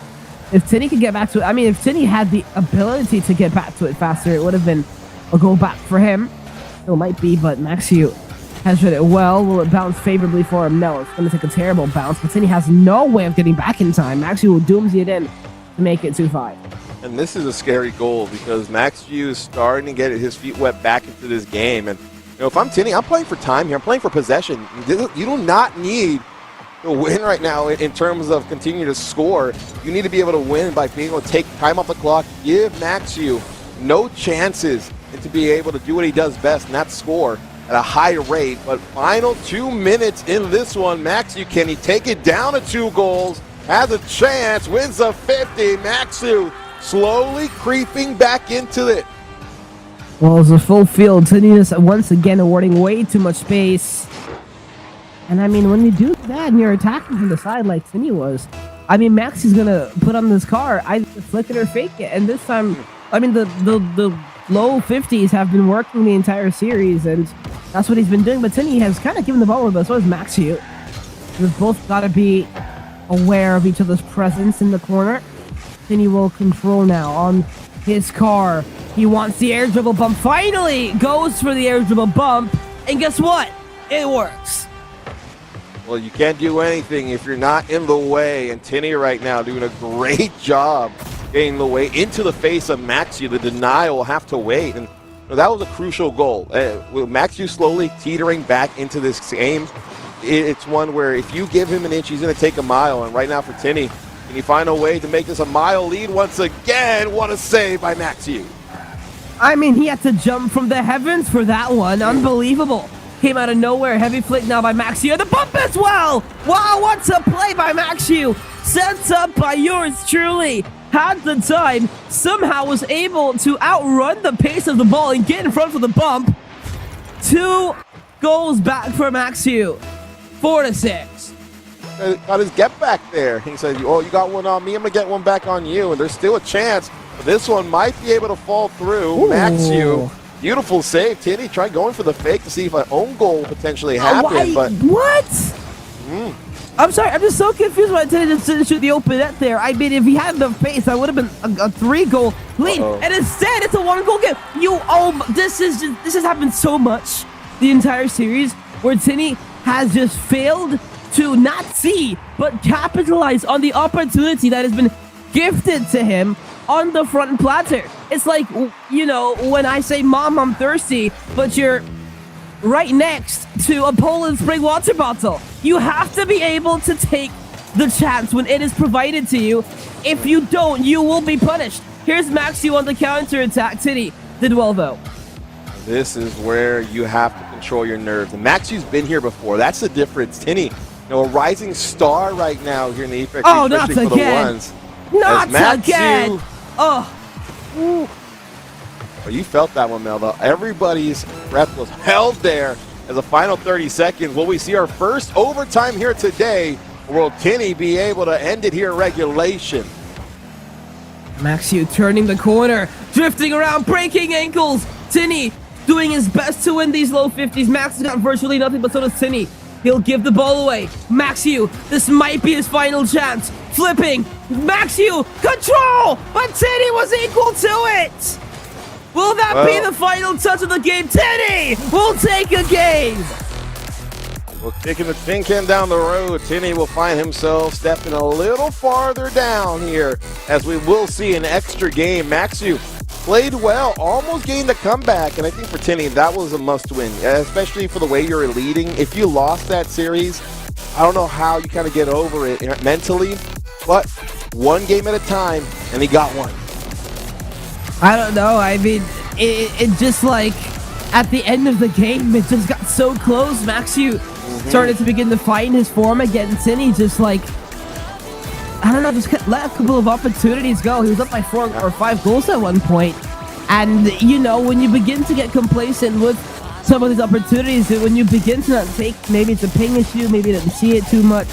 It's a connection to server thing. But at the end of the day, be aggressive when it matters, especially when you're up by 2 or 3 goals and you need to extend your lead against someone that can shut it. If you don't take the chances, you need to take advantage of every opportunity.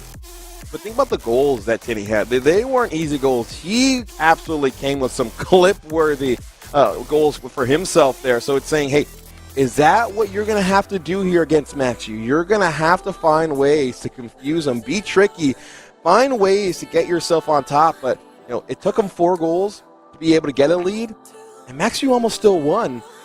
Tinny, you're still in the hot seat right now. You cannot overlook this next 60 seconds to start off game number 5. Yeah, I mean, you have to be very careful with the way you start these games. He's conceded the kickoff. He wanted the strat. Wanted Maxi to come right at him. Maxi has to be careful. He hasn't given that one away. That was a very loose ball from Maxi. He will take it to the wall, though, and keep it on his car. Maybe not. He'll just draw for the 50. Tinny actually played a little bit too close there. It's allowed Maxi some time and space, and the ability to turn the corner. Tinny's got no boost. Maxi doesn't exactly know that. He doesn't matter. No, but Tinny, amazing way to save the flip for the save. And now on the counterattack, I mean, Tinny, I know it's a hard shot. He did have the open. And it's going to be very important, especially for Tinny, to capitalize on the runaway counters. Runaway open nets. Maxi has been a little bit late to this one. Tinny will go to the sidewall, use a flip to try to push the ball back in play, but with no boost comes no pace. And, you know, Tinny's had 5 games to really analyze the way Maxu has been playing. And I think he's starting to get a better understanding. See? Oh, my God. Disgusting. I mean, what do you do? Maxu in the air. He will 100% trust his mechanics. It's not only about the power. It's about the placement. Furthest away from Tinny as possible. Into the bottom left corner. Struck perfectly. Just about. Maxu takes the lead after a minute. Every game Maxu has started off with the lead. He has been able to win the game as 2 quick goals back to back. Maxu pushes forward. Tinny just too complacent, just such a loose touch and not following the ball up to the wall. I mean, it's the loose touches from Tin that are hurting him. It was a loose touch that allowed the ball to bounce. He's got to be careful, though. Off the kickoff, Maxiu. Oh, that's so lucky for Tinny. That's not 3 goals. He has to take advantage of the fact it's not 3. What a bump. Maxiu, what a recovery. Lands, drifts, and controls. Here goes it's a race for the boost, which Tinny wins. He will have some time now. He'll take it. Oh, but he just shoots it so flat. And Maxi will make it 3. Just another wrong decision on and off the ball for Tinny. Maxi 3-0. Well, and for Tinny there, just, he was awkward once he landed. And with him winning the boost battle, having Max Yu just have nothing in the tank for a couple of seconds, was not able to capitalize. And that's one that hurts. You're down by 3 now. You have it in you to be able to see this one go back the other way. Max Yu trying to continue doing what he does best, and that's not give you a chance. And I like this for Tinny. Give away possession is not where you need to be. You got to find a way to just say, hey, every chance I have the ball has to be a scoring opportunity.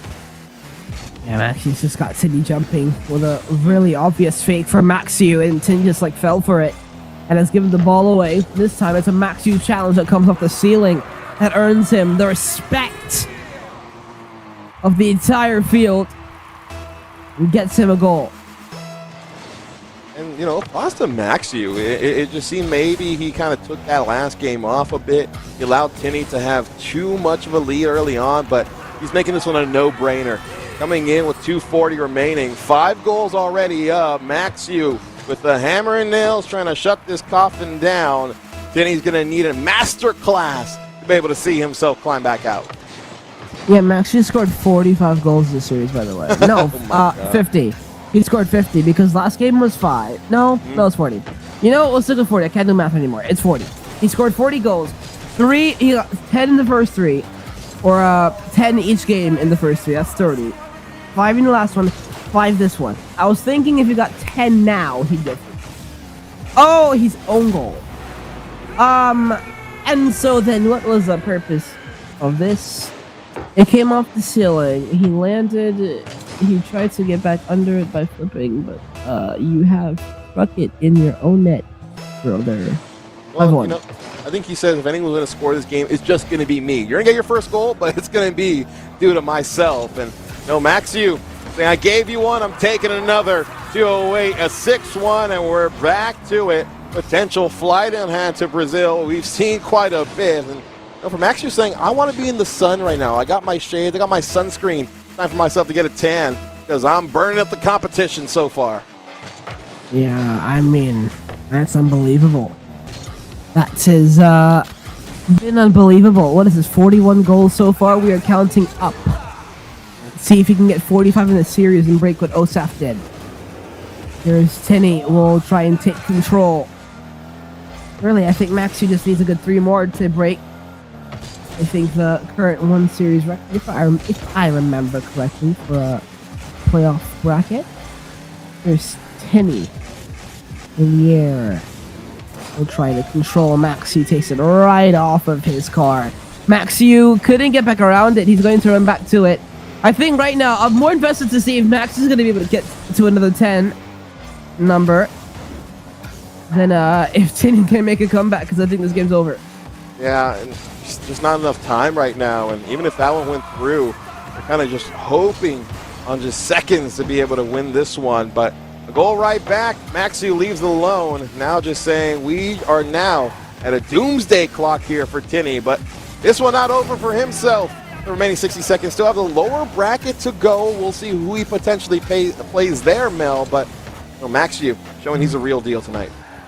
Yeah, we will see again who Tinny plays and what side of the bracket Maxiu will be on. Tinny looking for a clip for the road. He can't find it, but I don't know. He's kept the ball more in this last 2 minutes than he has in the last 3 games, but he's once again given it away. That's goal number 42 for Maxiu over the last about 50 minutes. That's crazy. Think about it, Maxiu has been the only one to score here. Even that own goal, Tinny can't even take any credit for that one. See if he can get to one more. For Tinny at the very least, in the games that he's lost, he scored last. So he's been able to hit the road with some sort of confidence. You see one right here. Great job just to put the notch, the second one on. But with 20 seconds remaining, this one is as good as done. I mean, I think Sydney's got a couple of positive things he can go in with for tomorrow. I think there's just going to be some tweaks in his game he's going to have to do. I think, like you said... Oh, is this another one? Oh my word. Like you said, I think he came into this expecting to play better than he did, but Matthew just proved to be so good. This is one of those where I feel for Maxiu. Kind of just took the series, and it never felt that he was out of his depth. It felt he was so comfortable since the early kickoff, and from there on in, he just played his game, and that's just kind of the scary portion, because the way he's been able to win so far, you're kind of saying, who can match up against him? He's taking down the other Titans here in APAC. He's trying to say, I'm a cut above the rest. A great gentleman sweep here for the man they call Maxiu. Yeah, it's a brave Maxiu, 4 games, 10-1. And that is 43 goals in a series for the Singaporean Irishman. Unbelievable display of skill, confidence, and dominance from Maxiu. An unbelievable display of depth as well with Maxiu. His creativity at the top notch. Didn't understand how he found his way into this section of the bracket, and a big win for him as he advances to the semifinal. Well, what really put him apart was his ability to continue winning 50s. It just seemed he was always in a good position, and you know, for Tinny, it's just one where you're going to go back, watch the VOD, and kind of see where the mistakes were going, what can you clean up looking at tomorrow. But for himself, he has to say, it's not done for me. This is still just a start. I just need to work from the bottom up. Yeah, I mean, this has been unbelievable. I think, I guess, you know, like Tinny's got some things to work on, but I do think he's going to have Nye tomorrow, which is going to be very interesting. So I do think he will. That'll be good. That'll be interesting. I think, you know, this is setting up well, because I think the winner of the next match, Risk and Sphinx, is going to be playing the winner of that Tinny and Nye matchup. And then on the top side, you've got the 2 key neutral players that might have a matchup tomorrow. It could very likely be Cash versus Risk, or if Risk wins, then it'll be Cash versus Sphinx, and then it'll end up being a rematch between Nye and Risk, the 2 teammates. So it could end up being very interesting tomorrow. But right now, this bracket is shaping up in the most competitive way it possibly could have. Well, ladies and gentlemen, if you're enjoying the action, make sure to smash the heart button. Leave a follow. We're going every single day. We need your help to do it. And if you want to continue seeing more action, hit the notification bell so you know when we go live. We still have a huge matchup coming up right after this quick break.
Welcome back after a horrifying series for Tinny, who had to watch that one get away from him, but it does look good for Maxiu. Regardless, the result of that one not going to be too determining yet. No eliminations from that series on today, and into this top bracket now we continue as well as we head on to probably the main event player in this. I think for a lot of people would be Sphinx.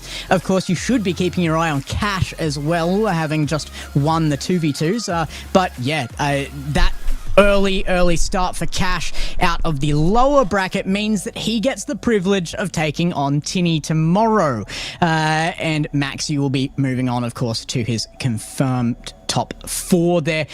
Tinny versus Nye waiting there as well, but this is the last one for today, Risk versus Sphinx.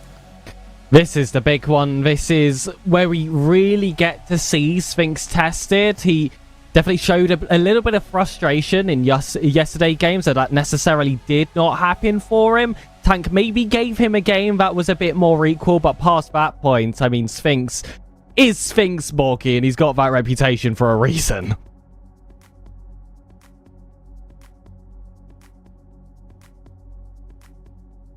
Sorry about that. You know what they say, it's lonely at the top, and right now that's where Sphinx is within the region. He's one of the top players, if not the top player, at least within local talent. So for Sphinx, this game is gonna, I feel in his opinion, not be exactly what he's looking for, but for Risk it's gonna be a good way to prove himself in this 1v1 bracket.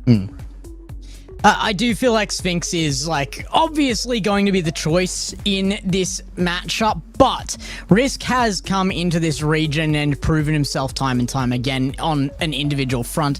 I think he's also a big fan of ones here. He's paired so much with Nye that he kind of picked up some traits there, and Nye was looking quite good there as well, and did very, very well back in Ascension Protocol just before this season as well. So there's definitely some ones talent in this next matchup. I think Risk and Sphinx will be a more interesting one. This is actually a matchup that has already happened in the lead up to this match. The Swiss stage round 3, Sphinx ended up being queued up against Risk. That one did go to game 4 in a best of 5, so Risk has proven that a game can be taken away from the Malaysian, but 4 in a row, it's going to be a lot to ask for over in this best of 7 formats, but you would still give him a little bit of an edge here, especially compared to the other side of the uppers. Yeah. Just for a moment before I let you go on, Borky, is there any point in us doing a full predictions here? I feel like it's fairly clear across here. We all going with Sphinx on this one. Sphinx is the region king. He has been the dominant factor here, but it's going to be very, very tough to pick against that. Borky, did you have anything in what you're about to say that contradicts that? No, not at all. I was just going to add on to what Sir Pegasus was saying. I think you basically summed it up well for me. It's Sphinx should win this game. Risk, I think, will put up a good fight. But at the end of the day, I think we're going to get a couple more shots on our highlight reel. What's so dangerous about Sphinx as well, he's not even just the best 3v3 player in the region. Gex, he's got that 1v1 history, so we don't even have that little bit of copium there of this isn't his playlist. If anything, this was his primary. Yes, exactly. Especially before he made his RLCS debut.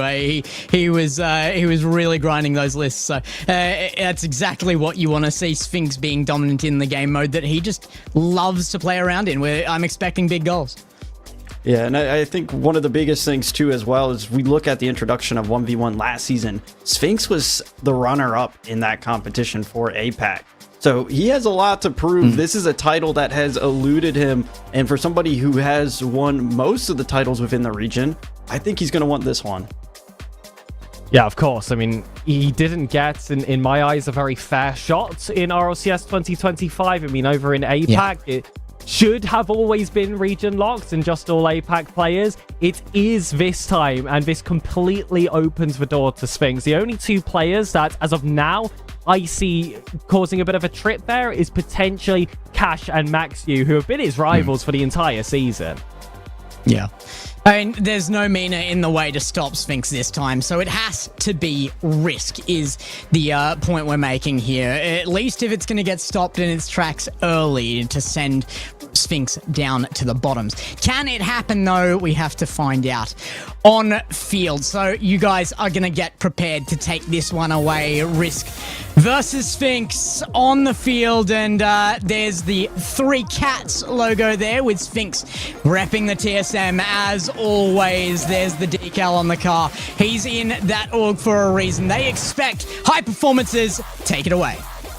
Expectations of excellence always follow Sphinx wherever he may find himself. In the 3s, in the 2s, and finally the 1s. Ever since he joined this RLCS space, he's looked as the totem pole player of the Asia-Pacific region. And there is no better time to prove that than here, right now, in the 1v1s. I just love that description you gave there of Sphinx, the totem pole player at the top. And that's exactly what 1v1s is. It's all about showing off what you are capable of. It's that individual skill, it's that mind game, it's everything that makes you a better player. It's why 1v1s is one of the most demanding, if not frustrating, game modes, because you get to see all of your weaknesses. And Sphinx, out of the gate, well, it doesn't look like there's many flaws to be shown. Well, I had the opportunity last night to see Sphinx on his very own team stream in APAC. It was 2 series of pure confidence, a 6-0 qualification to find this top 6 spot. And through every single one of those games, it might have taken him a minute or 2 to find his groove, but once he did, his mechanics were sure to follow. Risk is one of very rare few players that can try and match him in that department. But as for the score sheet, 2-0 for Sphinx. Yeah, that's a really good interception here from Sphinx as well, and that's something that really sets him apart is his speed. He's just so quick on his decision making, and whenever you do make that decision, especially in 1v1s, you can't afford to hesitate, and as a result, he is rewarded with his second of the game. We'll be able to take this one off the sidewall as well. Tries to play it towards net, gets the flip. Risk has to park himself in front of net. He might be able to run away with this one to at least bring the score back. It's a nice save from Risk, and those are the positions which you are going to get gifted from the Malaysian. He'll go for these overcommittal chances, and as long as your 50 is strong enough, goals are sure to follow. That's the other on the contrary. If he doesn't mess up, if you don't get that save, you're just going to be watching that highlight of him clipping on you. Off the kickoff, though, nothing too impressive. Just took that 50 a little bit stronger and is able to get behind this. No boost, no problem. Well, we've seen a few kickoffs go into the favor of certain players throughout the day. Definitely in the first series, that was more on the nice side. I think so far has come out on top on more of them. However, historically, he's not been known for those set pieces. Flip resets, not finding the target. Risk is going to struggle to recover with 0 boost, but that bump just gives him enough time here in the corner. Sphinx plays this one over towards the sidewall as well. Has been starving Risk here. Not a lot of resources. Finally does collect the full tank of boost, and just in the nick of time because it allows him a save and a quick counterattack, taking this one coast to coast. It's going a little bit off target though. Sphinx recognized that, allowed him to reposition on the ground, and now it's going to be a little bit of a scramble. Bumps are going to come out. We haven't seen too much physicality across APAC here today, but in 1v1, you know how impactful that can be if you just completely open up the playing field. Good 50 there from Sphinx. Pops out into the mid, dodges the bump as well. And I don't know how you saw them coming. This was so close for Risk. Sphinx actually has complete sparks there on the replay and somehow isn't knocked off the pitch. Be honest, if I was Risk, that one would definitely be a cause of frustration. And for the 15-year-old as well, those are going to be some emotions you have to try and control. It's a good challenge against Sphinx on that challenge, and that should give them a second. Well, talk about controlling those emotions, though. Just Risk continuing the regularly scheduled program. Takes another nice save there against Sphinx, and of course is rewarded for his efforts. Sphinx, though, he's not going to let that go too easily. A really great touch there from Risk off the kickoff, though. Gets denied the boost and just makes the play as awkward as possible. And as a result, it does buy him a little bit of breathing room, and Sphinx might be able to put that on. It just hits the post. Has an opportunity to catch Risk off guard on a half turn. We'll see this one go back to the defensive third of Risk. Sphinx 50 does fall away towards Risk's other corner. Has managed to take some control now with that first touch, but Sphinx is up quick. The challenge is there. The second touch doesn't come in due time. He's got nothing in the tank. And with that, Risk is allowed to go for these opportunities. Bails away, waits for that door to open up, and is gifted with that third. I've really liked that bit of Risk assessment that, well, Risk himself has had so far. That's just such a great fake there from Risk as well. I'm not sure if he recognizes Sphinx is low on boost, but because he is, he gets drawn in too far forward into that play. He's caught on his front foot there, and as a result, Risk is able to bring things back. Sphinx, though, has been quite low on boost here towards the second half of the game. It feels like Risk is doing a better job with that resource management, but when you're Sphinx, it doesn't really feel like too much of a problem. He has that capability of just creating momentum out of nowhere. Risk has given a lot of space over to Sphinx, and that's not a position that you want to give the golden boy of APAC. Reverse shot saved by Risk. Had a good angle for the follow-up shots, but just cannot find the target. Instead, Sphinx steals the boost from right in front of him. The challenge is good on the second, but there's a brief moment of recovery. Sphinx on the doozy just catches it off the post. Just catches it at the last possible second here. Has to race to catch up with that touch. He does it well, and as a result, he can build that cushion out just a little bit more. Minute 16 here, but it's not out of the realm of possibility here. We've seen crazy things in 1v1, especially 2 goals, but with Sphinx threatening to put that out to 3. Oh, what Risk? Where did he come from? Out of nowhere with 0 boost as well. Now he's got a full tank. Sphinx is still going up for that challenge. The bump is good from Risk, and that should be a completely open net, but both players are just willing to take on these challenges. I think we've seen a little bit of early nerves in the top 8 from quite a few players that have competed. This is the first matchup where both sides look up for it. Yeah, this is definitely the most scrappy affair that we've had here today. You can just really feel the physicality coming out from both of them, not really wanting to give too much space or respect because you know how deadly it can be. And it's these bumps, it's these great plays that are going to be the difference maker. Risk tried to take Sphinx out of play here. It's a really good look. I don't mind it, but you have to connect on it. Yeah, everything has to be perfect when you're playing such this fast pace, especially with that momentum being so heavy. If you commit too far to one side, you leave the entire center of the pitch possible. And 9 times out of 10, that's the ball in the back of your own net. Sphinx has space here in the center. That was a really tough ball to push forward. Now with an opportunity, just reset it from his defense. Also has the factor of the clock now burning down. 20 seconds until Sphinx secures game 1. Oh, and you can see Sphinx knows the clock. He knows that Risk has to come to him. He can just kill this clock all he wants, and with this possession, that's exactly what he'll do. Risk will eventually steal this away. He might be able to turn this towards net, so 2 seconds. Hold on to your hats, because kickoff pending. This one could be decided. Both these players being very vocal as well for each other during this matchup so far. It's going to be full concentration as the clock whittles down. It looked away from Risk possession, but the curvature does save him for one final chance. Has to catch under the ball, doesn't get past the final defender. It's Sphinx on his lonesome to hit the ground. 1 goal the difference. This could end up being the closest series of the day. It's certainly trending in that direction, Sir Pegasus. It really felt like at certain moments Sphinx was starting to walk away with this game, and then Risk would just get in his face. He would make the play as awkward and uncomfortable for Sphinx as possible, and that's what you have to do when you're playing against a Titan in the region. You can't allow them just those easy shots. You can't try to throw a little loft on that because he's seen it all before. He's been there before. He's been competing on the international stage. So you have to get creative. You have to get scrappy. And Risk has been such a nuisance, especially with those bumps, which I feel like should have been implemented a little bit more in some of those other series.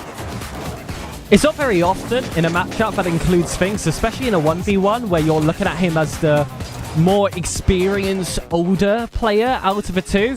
But Risk comes in here as just 15 years of age, and that usually has one of two factors. It's either that blind, youthful confidence or, you know, ones that are a bit more reserved and have to grow a bit more into it.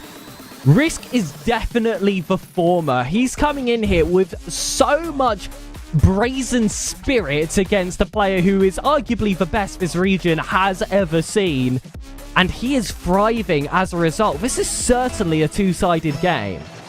Yeah, I mean, this is kind of what you get when you put pure determination and mixed with spirit. I mean, he has so much to prove here for Risk, and this is such a great stage for him to be able to do so. It is going to be a kickoff goal in favor of Sphinx, but I don't think that's any real threat for Risk because we've seen how he's been able to bounce back. Good kickoff, but Risk will just cushion this one to the corner. Sphinx make sure to make that as lumpy as possible.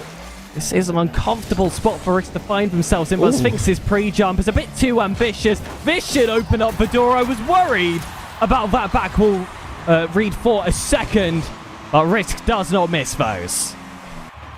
Ooh, I mean, had all the time in the world, really. Sphinx. I mean, if Sphinx connected with that, it'd be a completely different story. That would have been one we're saying, how did he know? But as a result, we get ourselves back on equal terms. It is only one apiece. 1v1 typically is a very high-scoring game mode, and as Sphinx slots this one from a very tight angle, he will just continue to prove that trend right. Yeah, it's a very basic shot taken from Sphinx, but really professionally done. Straight off the ground pitch, 97 kph. Risk has been asked to take that one out. Back to kickoff position. Sphinx with the advantage. Oh, and again, it's another kickoff, but Risk, well, you can thank your lucky stars because that definitely should have been the third for Sphinx. Takes an unfavorable bounce there between the two posts, and Risk is going to capitalize on that. This is gorgeous. High risk, high reward. Flicks through and Sphinx has to wait for the very final second. By that point, flips have already been reset. The trickery is all there and we're back to equal. Another kickoff yet again heading in favor here for Sphinx, but Risk trying to get on a quick recovery. No boost. That corner was stolen from him right beneath his feet. And as a result, this is just an easy one that Sphinx can put in all day long, but you have to admire that drive that we're seeing here from Risk. He's just not backing down in these situations. He knows that he doesn't really have a chance, but in the very off moments that Sphinx maybe puts that one a little bit wide or butchers it, he's going to be there and around. So coming back into it, Risk pops this one up high. We'll try to follow it through for a play. Takes it down low. Sphinx, though, reading that all the way through. Sphinx does have an open net, but it's going to be a tough one to find the back of the net. Still manages to get the shot off. And he had all the time in the world, just like that play beforehand. It was actually the power that he initially hit it with that gave him some borrowed time. This is the first time in this game, actually, that we have seen the lead extended to 2. And usually when Sphinx starts to find a bit of pace, he's a very hard steam train to derail. And you mentioned it a little bit from your GSL broadcast that within like the first 2 minutes or so, it takes a little bit for Sphinx to get going. But once he is rolling downhill, it feels like he's an unstoppable object for Risk. He needs to be that immovable object to be able to put up a fight. Tries to get a touch there. It's going to put him into an awkward position. And Sphinx, again, recognizing the weakness. Exactly as I feared, exactly as Risk was fearing as well. It's a gorgeous first touch from Sphinx. Sets himself up so nicely, and Risk just cannot commit for this one. 3 minutes to go, 3 goals of a difference as well. And it feels like Sphinx has found that bit of pace like he did during the team stream yesterday. First game's always a bit of a feeler out. But from then on, usually, he is able to extend. Risk shots, doesn't have the power. We'll be able to turn on this zone. That's a really good decision. Tries to slow it down, makes Sphinx awkward, but still just in the nick of time. Sphinx navigates that well. The flick over is going to be precise enough, though, to draw Sphinx out of position here. I mean, there's a really valiant effort for Sphinx. No boost, a very awkward landing. He recovers well, but sometimes you just can't get the reach. No, you can't.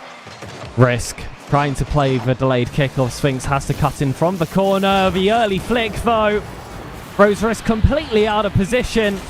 This is what I was speaking about beforehand, Borky. Both of these players want to play fast, but you make the slightest mistake, you're getting sent all the way to the corner. Credit, though, give it to Sphinx as well for the mind games. Yet again, we find ourselves at Sphinx winning this kickoff. It seems to be something that, as a 1v1 main, has really mastered well. Risk, though, will play this one all the way downfield. Still hasn't collected any real boost for himself. There we go. Finally gets it into the tank, and, well, maybe that was all part of the plan because it drew Sphinx into a false sense of security. This is starting to feel like one of those games of ones where, sure, the first few minutes are explosive, but it's all about what kind of head start you can give yourself before the final 90 seconds where a chase has to be made. Right now, Risk is reducing that difference versus Sphinx. Is back down to 1. It's a beautifully delayed flick. Again, just waiting for the hand to be shown from Sphinx. He's got so little boost of attack, but recognizes that his opponent is in the exact same scenario, but out of control. And this series might be the best example of mental games on display. It's a kickoff, though, and wait a minute. What is unfolding here? Sphinx is quickly unraveling because Risk has found 3 goals in succession and gotten this series tied. And this is what the 1v1 playlist is all about. You take that brief moment to lose concentration, and all of a sudden, everything that you've worked so hard for gets reduced to naught. Risk in the corner. Sphinx has to get these 50s perfect, but that's a two-way street. Risk maintains possession. The hit is high from the Malaysian. Risk has to catch this ball forward. He'll take it towards the skies. 2 players known for their aerial dominance. Had Sphinx come out on top, and now it faces the blue half. Oh, a great clearance though there from Risk. Sphinx has to race back with the ball, just barely getting that one pushed aside, but it does allow him a chance to come back in. And you talk about that aerial dominance. How's this one for Sphinx? He's been doing it all season. If he can do it when there are 3 defenders, he certainly can when there's only 1. It's a simple flip reset. Won't make any of his montages, but it could be enough just to secure him this second game. 90 seconds and a high score, though. A good kickoff. Risk blocks. Risk stealing that boost as well. Has to send Sphinx back packing towards his own side of the pitch. Instead, it just allows so much space for him to try to create a play there. We'll be able to get a hand up. Stuffs that out, but look at this from Risk. Just so suffocating with some of this pressure that he's able to put up. It doesn't really allow Sphinx the opportunity to get too far off the sidewall. He will find it here. Tries to play it down for the ground pinch, and it just shoots slightly off target.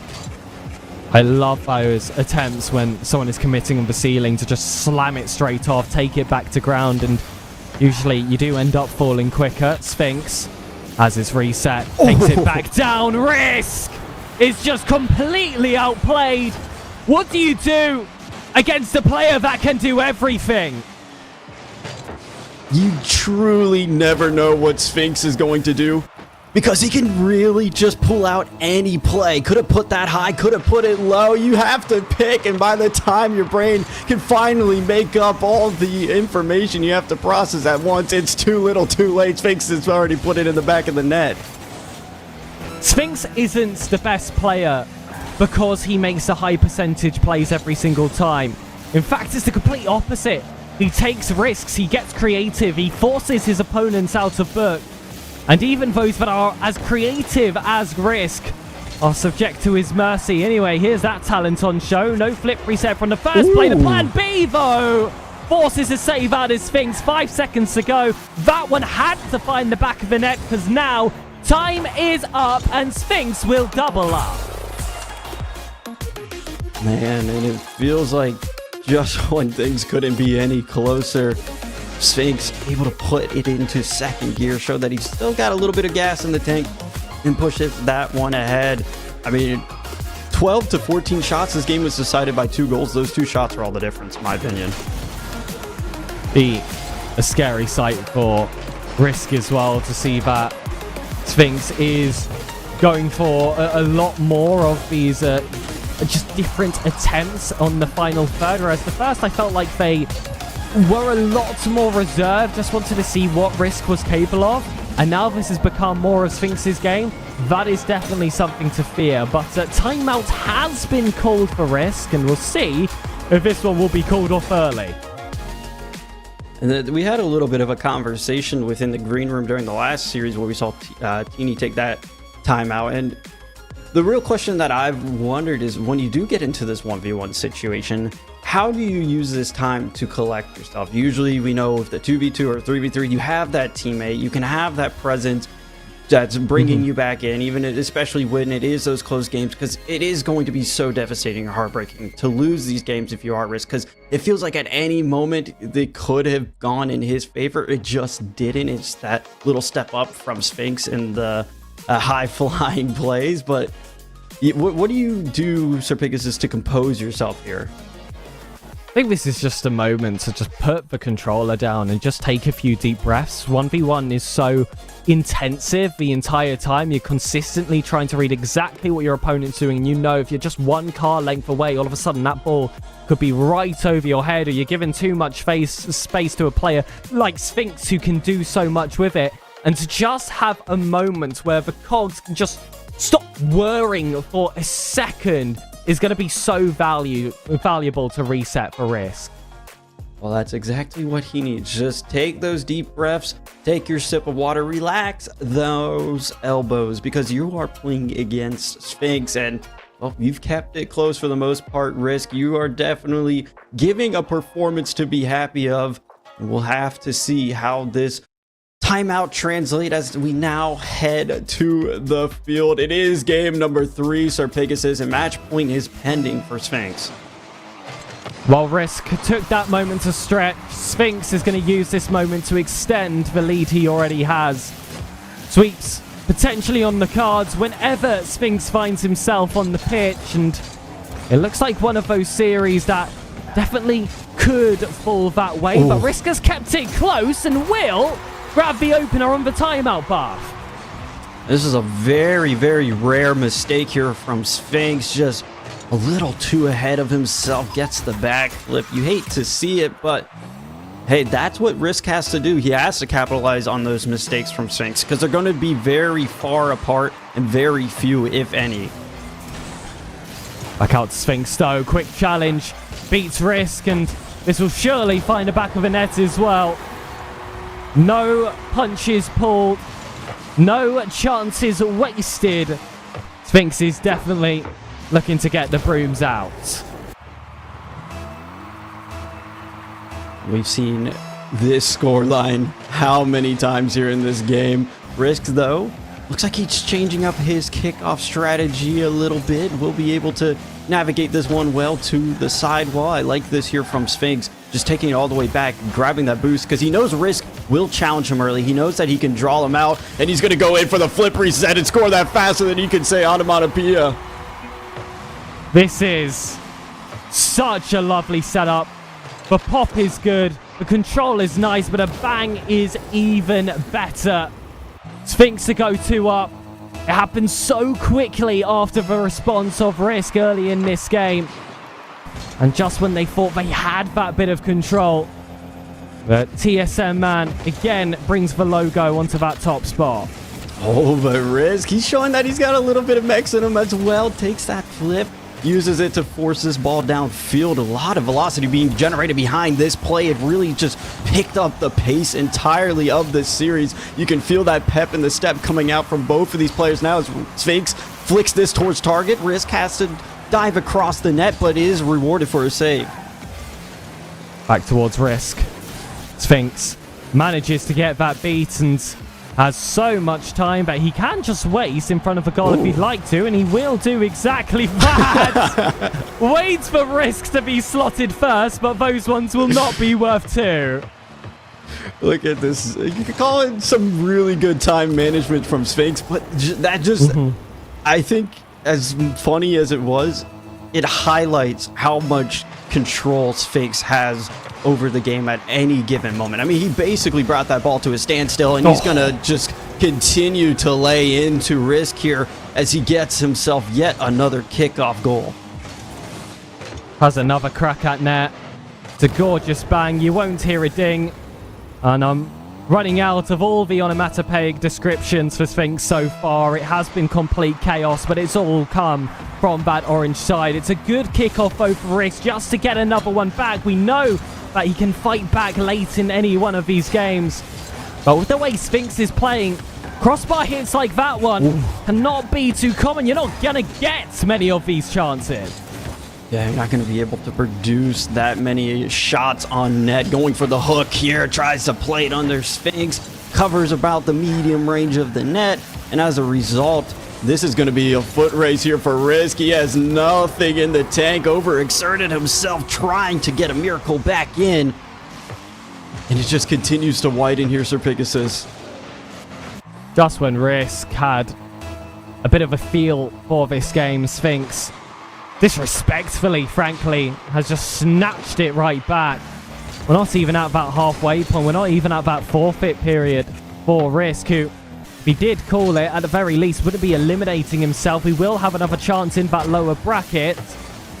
But a lot has to change in the remainder of this series to watch the very top of APAC get toppled.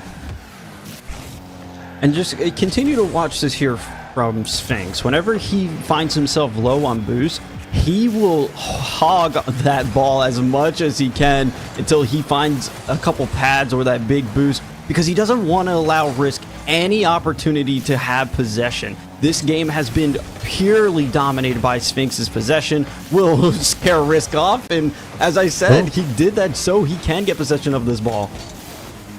And he's been given a bit of an opening as well. Risk has committed everything he has in that one challenge, and you could tell immediately it was going to be an overcommit. Even if you get that touch on the backboard, what would that have ever led to? It would have come heavy off. Sphinx would have surely just been able to recover and take the open net regardless. Even if he gets a demo there, Borky, that's a very tough spot. Most definitely, and it definitely feels like for Risks there, it's kind of one of those situations where you notice you're down 1-5. This clock isn't going to go up anymore. It's just going to continue to tick against you. So you kind of feel like you have to throw the kitchen sink at it, and that was definitely a play of desperation, it felt, in my opinion. But wait a minute. Another rare mistake from Sphinx. Risk just times this one perfectly in the air. Just a little touch right there. That's all the difference. It was not just that touch that had the perfect timing. That pop reset he got was pure perfection. All the professional players make that look so easy. You have to do a diagonal flip cancel at just the perfect time. He's proven that he's got exactly that in his locker. Still going to need 4 more. 90 seconds in 1v1 is a lot more doable. Against Sphinx, that definitely lowers the numbers. Although, good chance, blocked by Sphinx, out towards the corner. Escapes that demo as well. Everything is going towards the TSM player's way. Double flip reset, doesn't quite land. That was the first time something didn't go his way. Ooh. Yeah, and I mean, it's very hard to compete against somebody that just seems to be accelerating in all aspects of the game right now. Takes this one, plays it off the ceiling well, right towards net, and it almost won for the highlight reels, but it's a highlight save for Risk. Good flip reset.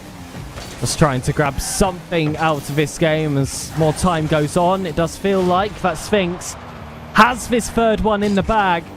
But if Risk can pick up a little bit of momentum, TKO reset keeps him into the play. The bump isn't strong enough against Sphinx.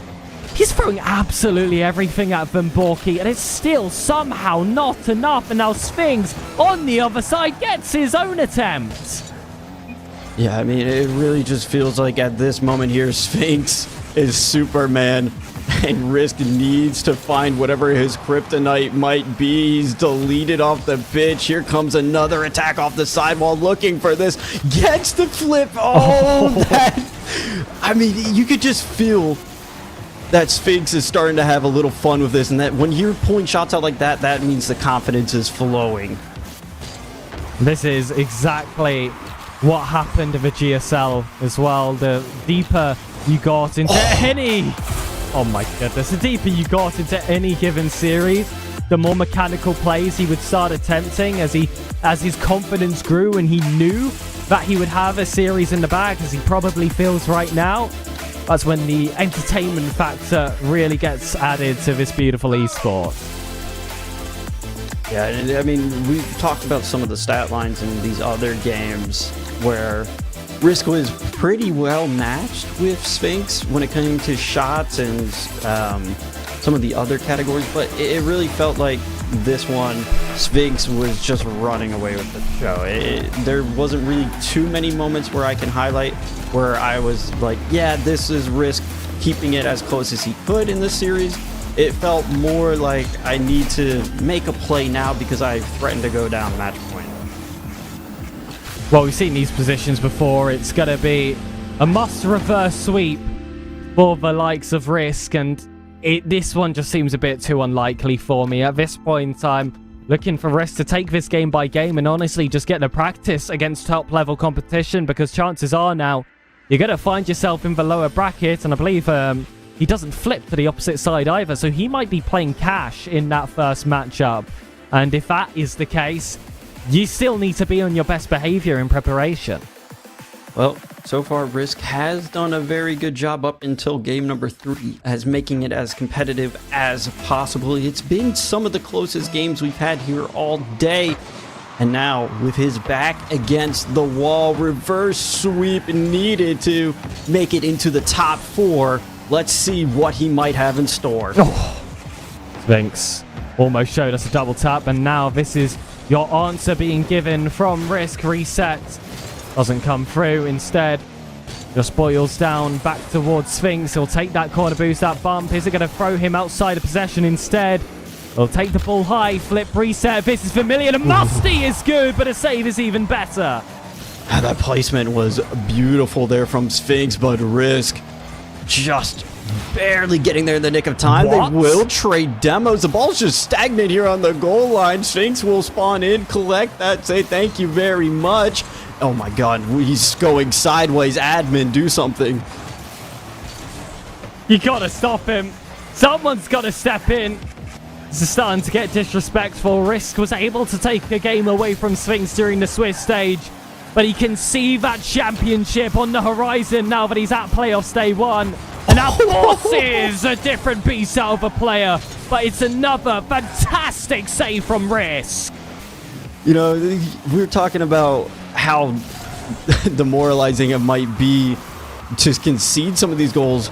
How frustrating might it be here for Sphinx? These highlight reel clips that you can show off to all your friends and everybody on Twitter. It's just being denied time and time again by Risk.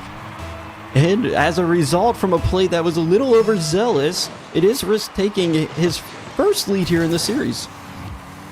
And whilst the series balance definitely started to tip towards the Sphinx favor, that's definitely not been off the back of Risk underperforming. First of all, great goal from Sphinx again. He does this every single competition. Ceiling shot, first touch is good. Second one finds the back of the net. But Risk has really kept his head screwed on for this series. Sphinx has had to work for it. Yeah, it doesn't feel like at any moment any of these goals have just been given or thrown away willy-nilly. Everything is so hard fought for, and I think the caliber of the shots and the mechanics that Sphinx is putting out, I mean, even there, he has to fight for that save. Risk is not going away without a fight. Risk will throw another blow with a full tank. Sphinx off the ceiling. Risk will take this one low. Sphinx red bat ahead of time. The 50's good. Bump. will give some space. Sphinx takes that touch across and the tussle continues. Sphinx has somehow ended up on top in that 50-50. Boost counts are low for both of these players. The padding is going to be vital. No time to pick up that corner boost, because by the time you reach that spot, Sphinx has already got one on your target. Man, and look at that pathing there from Sphinx. Plays it aside, knows that Risk is going to have to make a play for the ball instead of Boost. He follows the two small pads and then comes streaking in out of nowhere and just snipes a beauty of a shot. And I want to point out that that tussle started off in Sphinx's own corner, but just bit by bit, he was able to progress forward, and somehow Risk was the player on the back foot. He's on the back foot again. The flip reset, though, not going to be enough for Sphinx to take that goal. There's no counter for Risk either. Sphinx, though, looking for easy pickings. Risk still just putting up the best defense that he can against some of these shots. Another one that's an easy collection and a little bit of a runaway. Can he get around for the hook shot? I think he should have turned in for that sooner, but okay, maybe. What am I talking about? If you're just going to fake out one of the best players in the region, of course you deserve it. Absolutely. Really well played there from Risk. It's the right bit of patience, and it required a lot of bravery in that spot as well to take that mind game. Because if Sphinx just went straight towards that ball, it's going to be in his own net. Instead, it's a quick double up, and the lead are back on Risk's side. Ooh, you can never count anybody out of 1v1. This is just levels above both of these players. They're in a chess match right now. Risk has been on the brink of getting checkmated from Sphinx for quite some time, but he's somehow finding all these defensive ways to escape. That is unbelievable. A wave dash to get past. The creativity now on the blue side. And it's not very often we see Sphinx doing pirouettes. And I just really want to ask, how many times does a team or does a game get to game 3 sweep pending and then a player just pulls out one of the best performances you've seen? It will be a kickoff that instantly shuts down a lot of that momentum that Risk was starting to build for himself off of that, but I really don't think Risk is going to let that affect him too much. It feels like he's unlocking new levels we haven't seen before from him. Still potential though for that lead to drop. Sphinx doesn't get it from this spot. 80 seconds left on the clock. Risk wants to get this ball high up enough. If this does end in a sweep, Risk would have felt cheated out of result in what has been such a close game against the definitive seed 1 of the tournament. From his own half, the first pop is amazing, the follow-up touch is good, the reset isn't even needed, and it's somehow equalized. This just feels like Sphinx's bread and butter. As soon as you see he has a potential for that flip, you just really don't know what he's going to do, and 9 out of 10 times he's scoring that on you unless you predict lucky. That was disgusting. Risk, though, looking for something of his own. It is stuffed out and played well to the corner. No boost. We get to see the Sphinx show yet again back on display. Oh, well, that's given a completely open net over to Risk. A lot of chances being taken from Sphinx, and tell you what, as happy as I am that Risk has managed to find a lead here, I'd have liked to see him waste a bit more time with 40 seconds left. Yeah, I mean, it looks like at that point, Sphinx is so far out of the play, you can really just kill that clock, and you always wonder... No. Not like that. No. This is devastating. We usually save the term upsets for entire series. If Risk loses this game, this is an upset to the game. This should have been the one he picks up. If Risk loses that game, that's the moment we're going to have to come back to, is that kickoff. I mean, it took the words right out of my mouth. That's got to take the air out of your lungs there if you're Risk. You've had it going in your favor. This clock was ticking down, and now you're demoed. You can spawn in. Can you get there in time? Yes, Risk saves himself back into this one. Or can he cut across this ball in time, though? It's going to go too close to that wall. Time is going to be given for the defensive recovery off the ceiling. Sphinx is agile, chases with 8 seconds left, and this could be the end. It's 7 seconds. We see an early GG from Risk. He didn't see the time, though. He didn't see the time. He still knows. No. Throw He it held it aside. back. Throw it aside. Bring back all that mental if you can. It's not over until it is over. Slows down the Oh my kickoff. goodness. Takes the fade. Gets the full tank of boost as well. Might be able to make something out of this. No. Oh, And in the that should have final. been. That should have been. For those of you that couldn't see in chat, Risk called GG's on the last goal, thinking that it was 0 seconds. All of a sudden was thrust back into the game, and he just should have shot on that sidewall. He just should have shot. I mean, look at the score too for Risk. He was playing absolutely out of his mind there in that game. And instead, it's heartbreak on the goal line, just not on the hood of your car enough. And it hurts to see it. But one thing is for certain, I think Risk is going to be an absolute terror when he gets into that lower bracket.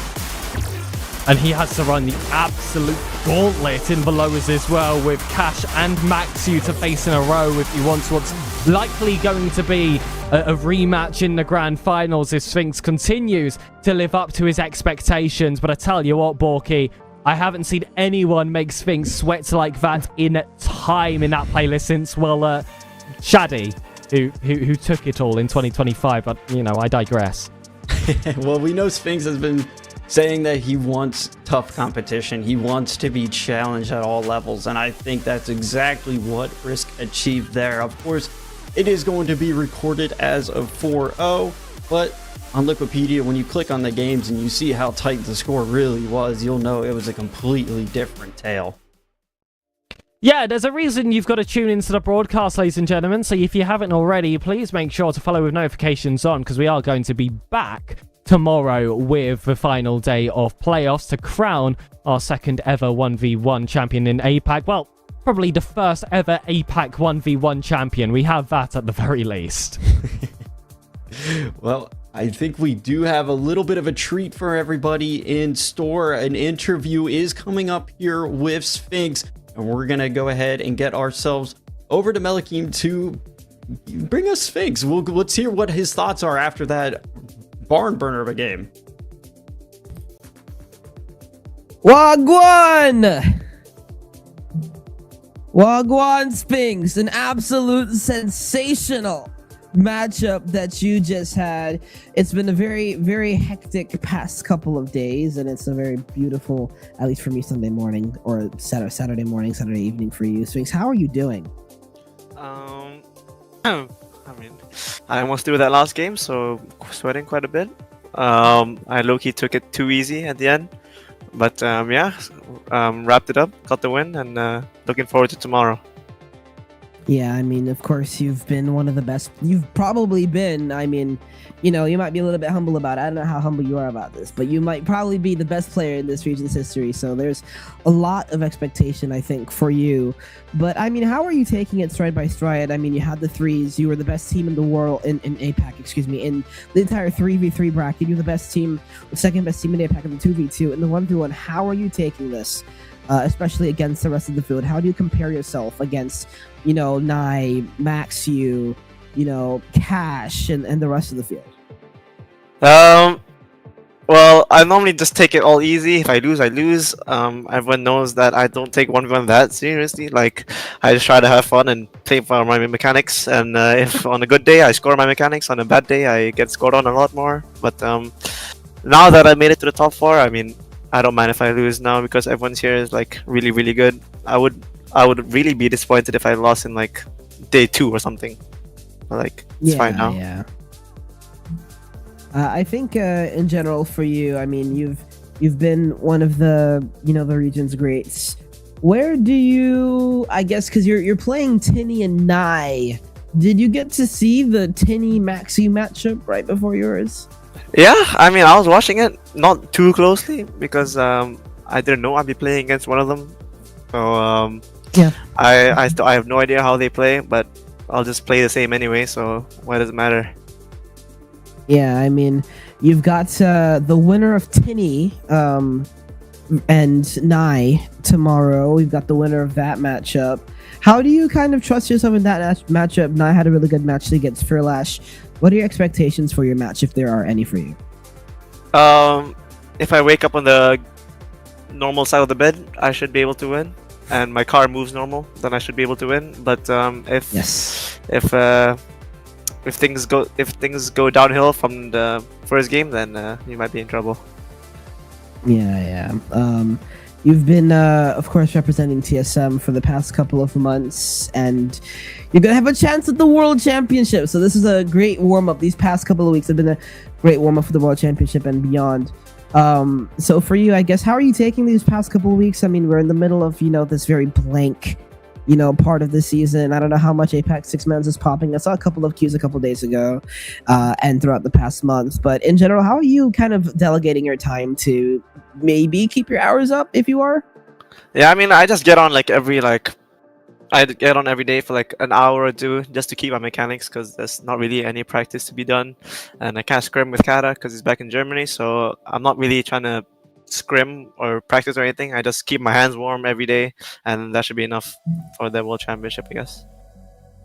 Yeah, I mean, I've got one more question for you before I go. Let me ask you this. Tomorrow, you've got... I've asked you this before. How do you rate Risk, I guess, compared to the rest of the field? Because you just played him just now. He put up a decent fight toward the end of the series. He's got Cash tomorrow, who's been pretty good, but he's coming from the lower bracket. He's got Cash tomorrow, then if he wins that, he's got Max U. How do you think Risk is going to fare on the upper side of this bracket? No, honestly, if you talk to any of my friends, they know that I'm actually scared of Risk. Like, every time I play him, it feels like he's just trying to let me win. He actually doesn't take it seriously, because he cooks me for like a solid 3 minutes, and then he gives me like 3 open nets in a row. So I'm not sure what's going on there, but I think if he just stops giving me those open nets, then we can have a big problem. Yeah, for sure. Now, thank you so much, Sphinx, for this incredible interview, and congratulations on your amazing victory today. You're going to have another hard bracket tomorrow. You've got the winner of Tinny and Nye to face the winner of the Risk Cash then Max U match. We've got 5 matches tomorrow, but until then, thank you so much, Sphinx. Pack it up for tomorrow. Let's go back to the desk to take it out with this amazing day of APAC RLCS 1v1s. All right, thank you. What a pleasure it always is to see Sphinx, of course. Always a great interview there as well. I know so many players in this region don't love giving the interviews, but they're so happy when they're here regardless. You got to shout them out. Sphinx definitely giving us the truthful answers there as well. But you saw the quality of that series in front of you. It doesn't get much better than that. And I think it's very fair of Sphinx to say that Risk is the scary factor. It's really, really tough to think that wasn't a matchup he was worried about. It may have been that clean series for him, but per game, there was Risk there, wasn't there, Wolfie? Yeah, no, Risk is a player who I can never bet against. Former God, but I think he has cash to win that matchup and go against Max U, and I think he wants some redemption. I think this is one of those games where he's kind of looking at himself and saying there are a lot of opportunities I could have taken to at least make this series a little closer. Sphinx is just an absolute animal. He is a machine when it comes to the 1v1 setting, but I'm expecting Risk tomorrow to really show a lot of people around here on why he is the next up. You said it, 15 years old here in APAC. He's the future, really, of this region. Yeah, I mean, I agree. He is the future. I mean, I've been preaching it for a while. And I mean, he's got to play under you before, Wolfie. He has a lot of experience in general. He's been at the highest level in this region for the past 4 years. He is going to be the person, it's going to be him and I, that are going to take the torch whenever Sphinx gives it up, whether it be soon, whether it be later. Because regardless they're not going to stay under the Sphinx shadow forever. Risk in general has improved so incredibly much. I mean, this wasn't the match for him. I don't know if this is going to be the tournament for him to prove himself because he's got a lot of time, no pressure on him whatsoever. But he's going to have a big match tomorrow. We're looking at the bracket right now. He's going to have a big match tomorrow. If he can take down Cash, if he can find a way to force an upset, the transition of authority in this region may switch faster than we think. Yeah, and I mean, honestly, tomorrow I will be very tempted to put my pick towards Risk there. I'm not sure which way I'm going to lean. We'll have to see tomorrow, so you guys will have to rejoin us for that. Wolfie, thank you for joining us on your first full day here on the desk. We've had you as a guest before, but lovely to have you here. Not the easiest casts on the stream today either, and you killed it. So thank you for joining us. Well, I'm happy to be here, and anytime you need me, I am here. No matter what type of matchups it is, we love to bring the energy. I love to continue being able to support for APAC, and this is my home. I would love to call this desk home, and I'm with two people who I have so much experience working with. Mel, I believe you were on so many Godspeed team streams. Gex, you're the same way. So there's so much that I have to say thank you for, because hopefully not the last time, but for sure it's going to be one where I'm looking forward to see you guys again in the booth. And a big shout out as well before we you say your last words, Mel, to our last casters as well. I'm not getting to say their goodbyes on desk today, but we will see them tomorrow. Big shout out to Sir Pegasus and Borky, who had his first day on today as well. And of course, earlier on the day we had Yo Boy Q as well join us. So the desk has been full of guests this time around, and we will see them back tomorrow. But Mel, yeah, we've had a massive day. So go ahead and finish your thought. Yeah, I mean, we've had a massive day. I think this has been a great day in terms of representation for the region, also in terms of representation for the desk as well, with a lot of casters from all over. I mean, with Wolfie, Wolfie was actually the one that gave me my first caster break when I was 14 years old. That's how we met. This is how me and Gex met too, through Wolfie back when I was 14, back in 2022, by the way. We are all getting old now.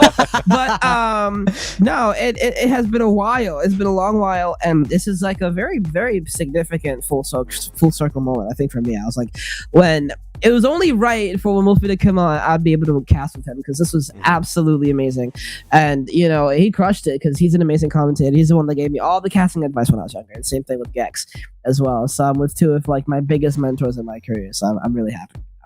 Yeah, I'm glad that I was able to steer you in the right direction. That's okay. No, it's been wonderful working with everybody today, but it's been wonderful to have you guys here in the chat as well. We are getting old, and we're not getting old any slower either. So we have to push through to tomorrow as well. It has been an awesome day, but we've got those matchups tomorrow. The quarterfinals, Risk and Cash is definitely the one to watch, I think, there. But then we head into the semifinals and the grand final to find the first, in my opinion, top of APAC. We've done away with the imports for the 1v1s. This will be the #1 top player of APAC, and do not get that wrong. So definitely meet us there tomorrow. A big shout out to everybody who is involved, and our producer as well, Hazza, and Raids as well, our observer, who stopped in for the first time here in APAC as well. So our whole crew and you guys at home, thank you for joining us. We will see you tomorrow.